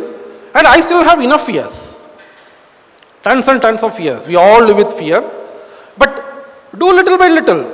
Generally, it will change. If it's really not changing, then we have to find a psychologist who will help us. Not in the wrong way, in the right way. Because today, the psychology side in India has developed so much that's why they call counseling, all those things. They can help a lot. I have advised my own friends to go to a psychologist. Right? And nobody takes it wrongly today. It's the right thing to do. It's like going to a doctor. They're also eventually a doctor only, right? So if it is so important you feel that has to be removed, find a professional person. So one of the question is networking means corporate. So let me reword that. All the successful people or most of the successful people I have seen are extremely good in networking. In fact, they may not like those people. For example, these three, I am in network with them. I may like him a little bit, I may like him very much, I may actually hate him. But still I may be in network because I know he has a unique strength. He is the best in something, whatever it is. He is good in growing hair, right? Let us put it simple way, right? So, I like him for that, only that. But as an individual, I don't like him. By the way, this is just a story, so don't take anything. So, this actually, you go to TED, TED.com, and this is, I heard it from two stories. One is TED, there is a proper talk saying that how networking decides the eventually almost everything in a human. The financial status, health status, emotional status. The guys who, in US, these studies are in US, the guys who are friends with obese people, 80% of the time they also become obese, right? The guys who are friends with rich people, most of the time they become rich, right? So this networking and that friendship part is super important. It's not given enough importance in that. And the Warren Buffett also says the same thing. You have your friends who can make you money. Or just follow the friends who are making money in the right way. Not to go to a guy who is killing and good and all, not that way. Who is doing genuine business or genuine work, hard work, right? You go follow that guy, you will learn from that. It makes a lot of difference, but the problem with that is it's very difficult to quantify and tell you this is how it will work. It's all individual's capability. There is no, again, black and white answer for this. If you have the ability to do that networking, it will always help. And my personal view is, I always respect everybody. In this class, if you ask me, all 50, 60 of him, I respect everybody because I believe inherently everybody can help me in something or else. It may not be today, it may not be tomorrow, maybe eventually. Right? The best part is, I don't lose anything believing that. I don't spend 5 paise believing that. Right? But if I tell him, I don't like you, I mean, something reason I don't like you, I have already created a friction, and maybe in some point of time, we meet again, I am the loser. Right? So there is no need to unnecessarily create any friction at all. As much as possible, keep everybody in your network. Right? But also prioritize. Prioritizing is also important. Don't go and create 10,000 people network, which is probably only will work in Facebook or Instagram, which nobody knows who the friends are. You really have to know that person. If you are doing a network, you really have to know that person. But good or bad, you have to really know that. If you don't know, don't do it. As simple as that. But networking has enormous importance. So I will give you today morning what happened. My office is in Chandana, it's around 5 kilometers away from Palga towards Coimbatore. Sometimes I buy lunch from a lady nearby. She does some 10 lunches in a day, so I kind of give some business to her. So she called me 2-3 days back and she said her some nephew or somebody who has done diploma in Palgad Poly in 2015, he is looking for a job. I said, I don't know anything. I don't know whether I can help and all. And I said, anyway, send me the resume. Coincidentally, I spoke to my friend yesterday, and he is running the best vegetarian hotel in Palgad, and said, I got such a resume. Are you interested? He said, send me. I need some people. I will talk to you. I don't know. He's going to meet him tomorrow. I don't know what will happen. But if he gets a job, this is just a network, nothing else. He is a mechanical diploma guy for last 8 years. He doesn't have a job, but this network has resulted in changing his life. Right? That too, not his network. His aunt, her network is helping to get this thing done. Right? So nothing, absolutely nothing negative. As much as time you can spend, you should put that in there. I do a lot of business related stuff. For example, now I am doing something for a organization which is building softwares for blind people. So what it does is, if you type something in the keyboard, one is that will have a screen reader. It will speak what you have typed, so you can know as a blind person whether you typed the right thing or not. And we also have people who are deaf and blind, who can't even hear. So for them, there is a separate reader. So the moment you type, it will create, that reader will have the braille where they can touch and see if they have typed the right thing. Right? So this is a little complicated stuff, what we are, what I'm trying, not I'm doing, there's another organization doing which I am trying to help. Now they have been doing this for almost 15 years or so. It was started because the technical guy, architect who is developing the software, his father is blind. So he was a teacher, so to help him, this guy developed. But they reached a saturation, 2 people, 3 people, they don't know how to go beyond. He has customized Ubuntu for blind, it's getting 3,000 downloads per year. 3,000 downloads with no no what you call advertisement, anything at all, right? So he has done a fabulous job. Now I am trying to tell them that we have to be bigger. What you guys are doing is amazing, but every blind, statistically 0.5% in the world are blind. That means in India, what, 50 lakhs, 70 lakhs are blind, right? So we have 70 lakh people to reach out to. So let us do it big, but then we need money and effort, software developers, all those things, right? So we don't have money. So I am doing a lot of business plans to convince investors that you put in money, and we may not even give you back the money. We don't know, right? You should consider today it's as a donation. If we can make money, we will give you. Otherwise, we don't. So let us be honest. This is not a startup and venture capital that you come and put 10, you will get 20. No. Probably you lose the 10 also. But start from there. If we get 20, we will give you at the time, right? So for creating this business plan, I am extensively using ChatGPT. I just have to give my ideas. If I give a shabby, black, hair all, nothing guy, ChatGPT gives a very professional looking guy who is all well made up, haircut, best suit, all those things, which I can do some little bit of 15 minutes of work and present it to the customer, right? So I am using it extensively now, right? Only for business purpose. Yesterday I was testing one of the software that one of our girls has developed. She has developed a translator from English to Braille or Arabic to Braille. So if you put it in this word, it will give the Braille translation in the next screen, like a Google Translate. If you see, it will give you that. So she was very proudly sitting and she see that and all. I told her, how do I know what your translate is correct? There are only dots there, right? I don't know how to read Braille. So I told her, you have not done anything. That's all just simply dots. So poor girl, she almost cried. She has done her whole 3 months project and somebody is coming and abusing her like this, right? But anyway, she knows me well, so she didn't cry yesterday. But the thing is, we have to look from a customer aspect, saying somebody using this, how will they know that you have done the right thing? This is like the old program I said. The program will run, sort, everything it will do, but nobody knows what it has done. So here it has come in Braille. There should be a way to tell that this is the translation of it in Malayalam or in Arabic or in English, whatever it is, right? So you should be able to do that. Otherwise, you will not get it. So creating something is very difficult. Marketing and ensuring that a lot of people use it is much more complicated.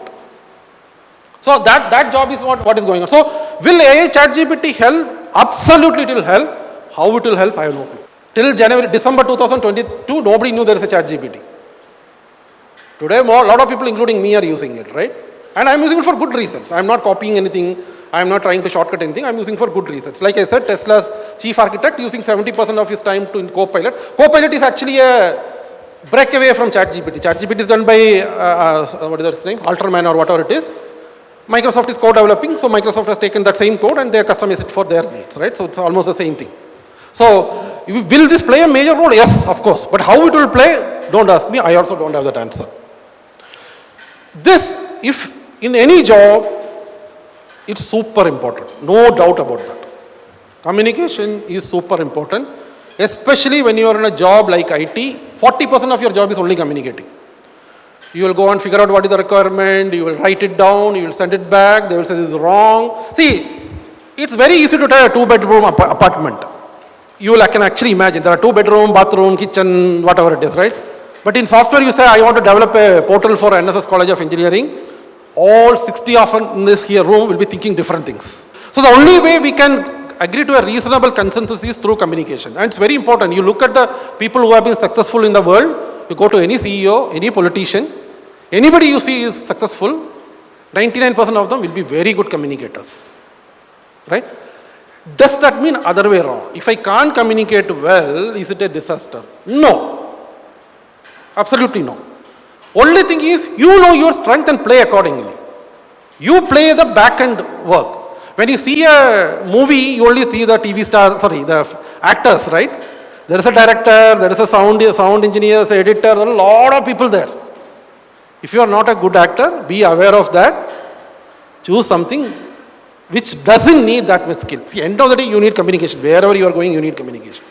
But for certain roles, it's of extremely high importance. Without that, you will not survive there. You may be the best, you may have the best product in the world, but you will fail to sell it if you cannot communicate well. You may be the best engineer in the world, but you will fail to sell it if you can't attend the interview and tell what you have done. Right? So you find your strength. How good are you? You can train yourself, that's well and good. You go to a communication classes and all, that's well and good. That can be done. But there are some things which cannot be trained. Right? There you play accordingly. Whatever is the back-end role, you take it up. There's enough job there also.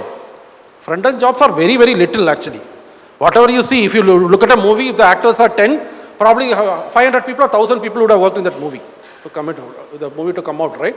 So there are enough jobs outside which doesn't need sophisticated communication. End of the day, communication is super important. There is no doubt. In fact, it's very simple.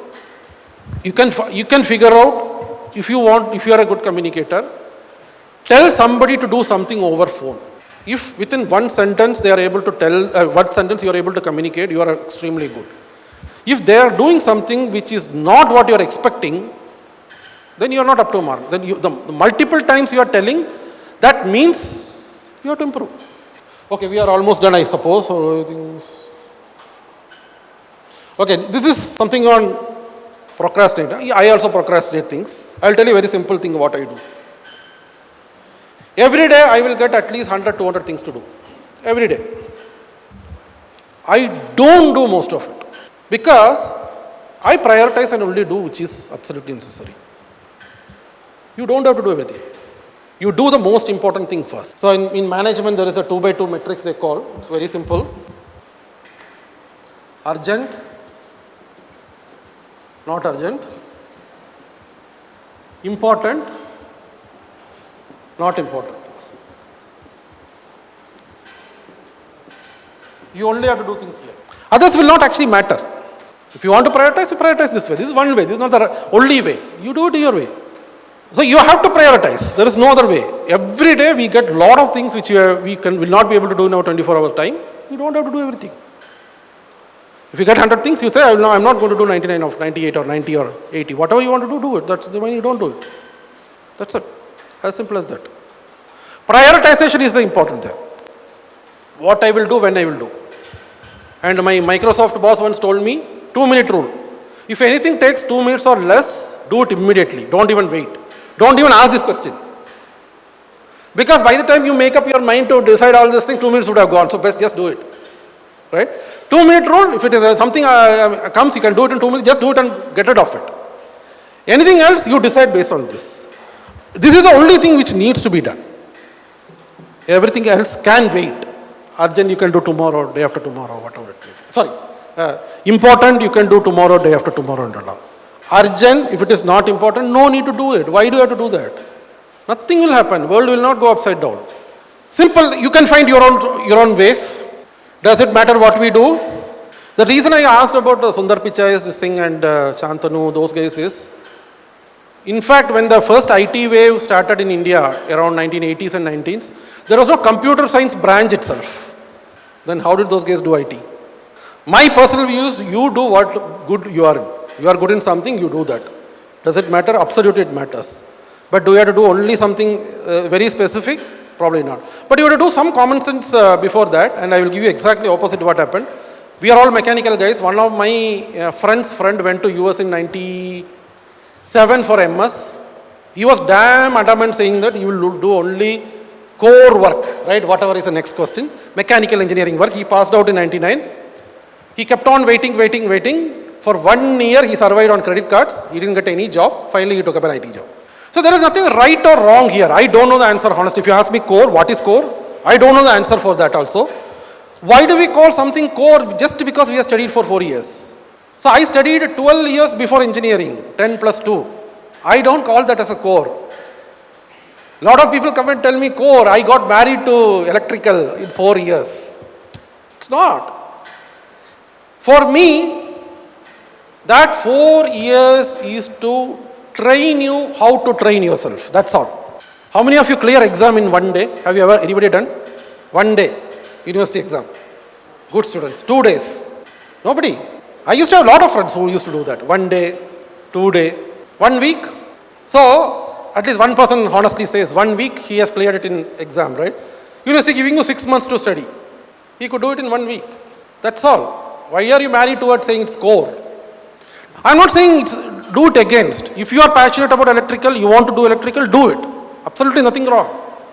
But that doesn't mean you studied 4 years of electrical means that is your core. Somebody has put a word core, which is okay, nothing wrong with that. But that doesn't mean I will do anything else in life. If I look at me today, ask, I have no clue what to tell about myself, right? Right from a mechanical to a cryogenic to whatever, design of planes to business to finance finally. So how do you learn matters. What do you learn, how do you learn always matters. If you are so passionate so for example, the guys who are saying like core, I would say is a singer who actually starts singing at the age of 5, 6, 7 and then want to do that throughout their life, right? A dancer. Those are, I can understand, that's like their core. But just because we have been taught something for 4 years, we are saying it's core, I don't understand. I mean, you have all freedom to say it is your core, but I don't understand that's core. So my uncle or somebody used to say, 80s was civil, so 70s was civil, 80s was mechanical, 90s was computer science, right? Then I thought 2000s will be something else. 2000 is also computer science. 2010 will be something else. 2010 is also computer science. Now 2020 is also computer science. I don't know when computer science will stop, right? So I go where there is money and job. I can say there is something core and I can sit on it. And either I have to be extraordinarily busy. I told you, right? Out of 2.5 lakh offers, 2.2 lakh is for IT. So you have to be super good in that core of 30,000 to get that job. You have to be extraordinarily good. There's a 9 times more chance that you will get in IT than in a core. If you are so passionate about core, then you have to do that. You have to put that much of effort. 2 years back when I did this core discussion, one civil student said, I like core. Then I asked him, what do you mean by core? They didn't have an answer. Then after some time they said, I want to go to the field, measure that, this, all those things. So that's the time that Idukki Dam was under threat for eruption, all those things. So I told, if you are a core engineer, certainly after some years, when you are 45, 50 and all, government will say, Idukki Dam is going to burst, go there and decide what to do. You can't say no at the time. You have to go there. Hopefully it will not burst, but it is your decision. Everything is good, nobody will give you any credit. If that dam bursts, everybody will blame you saying that you have done the wrong thing, right? So core, Chernobyl nuclear explosion. A lot of people tell that it's actually very difficult to allow a nuclear plant to explode. It's very, very difficult. But some group of stupid guys did wrong after wrong after wrong after wrong that it finally exploded. But most of the people sitting inside were core guys, right? So it's not that core is something great and others are not great or anything. All are end of the day engineering. It's your choice where you want to be. If you like that to be passionate, be aware. Core has very limited people opportunities. Like jobs, if you look for that, that will be very limited. Because that's not growing. IT is growing almost 10 to 20% every year. Core will grow around 4 to 5%. Right? So that will not grow as fast as this is. But it's up to you. You decide what you want to do. It's not, there is no, again, I don't have any black and white answer for any of these things. I can only show you both sides of the coin. You decide what is the right side. Because I personally will have certain choices in that. That doesn't mean it's your choice should be that. Right? Today, 3 years back, there was no YouTubers. Today, that's a job. I mean, there is one guy, Mallu guy, one day came and told, last year my revenue in YouTube is 5 lakhs. I said, then what are you doing? Right? Only YouTube videos. He posts one video per week or something, that's it. So there was no such job. There was one lady who was dancing and then she started teaching Excel along with dancing, it seems. She started earning $1 lakh per day. I don't know what is core in that, right? I have no clue. So the jobs are going to be very different. In another 5, 10, 20 years, the jobs are going to be very different. If you want to copy a job which is today, that is very likely to be paid the lowest and the least safest. There is no alternative other than learning new things and doing. There is no alternative. So the only thing you have to focus is on how to learn new things. That's all you have to focus. You prepare yourself to learn. Today I spend at least 5 hours, I consume at least 5 hours of either YouTube videos or audios in a day. That is what is I am plowing into my financial stuff. That is how I keep myself updated. 5 hours, average. Every day I may not do 5 hours. Weekend I may do more. So generally I listen at 2x speed. So 5 hours means maybe 2.5 hours or 3 hours. So that's how I am keeping myself. That's my learning. Today, I am saying, at this age, right? You guys can spend enough time on learning. I'll stop here. We are already late by almost 40 minutes. So if you have any questions, ask. Otherwise you can run for your lunch.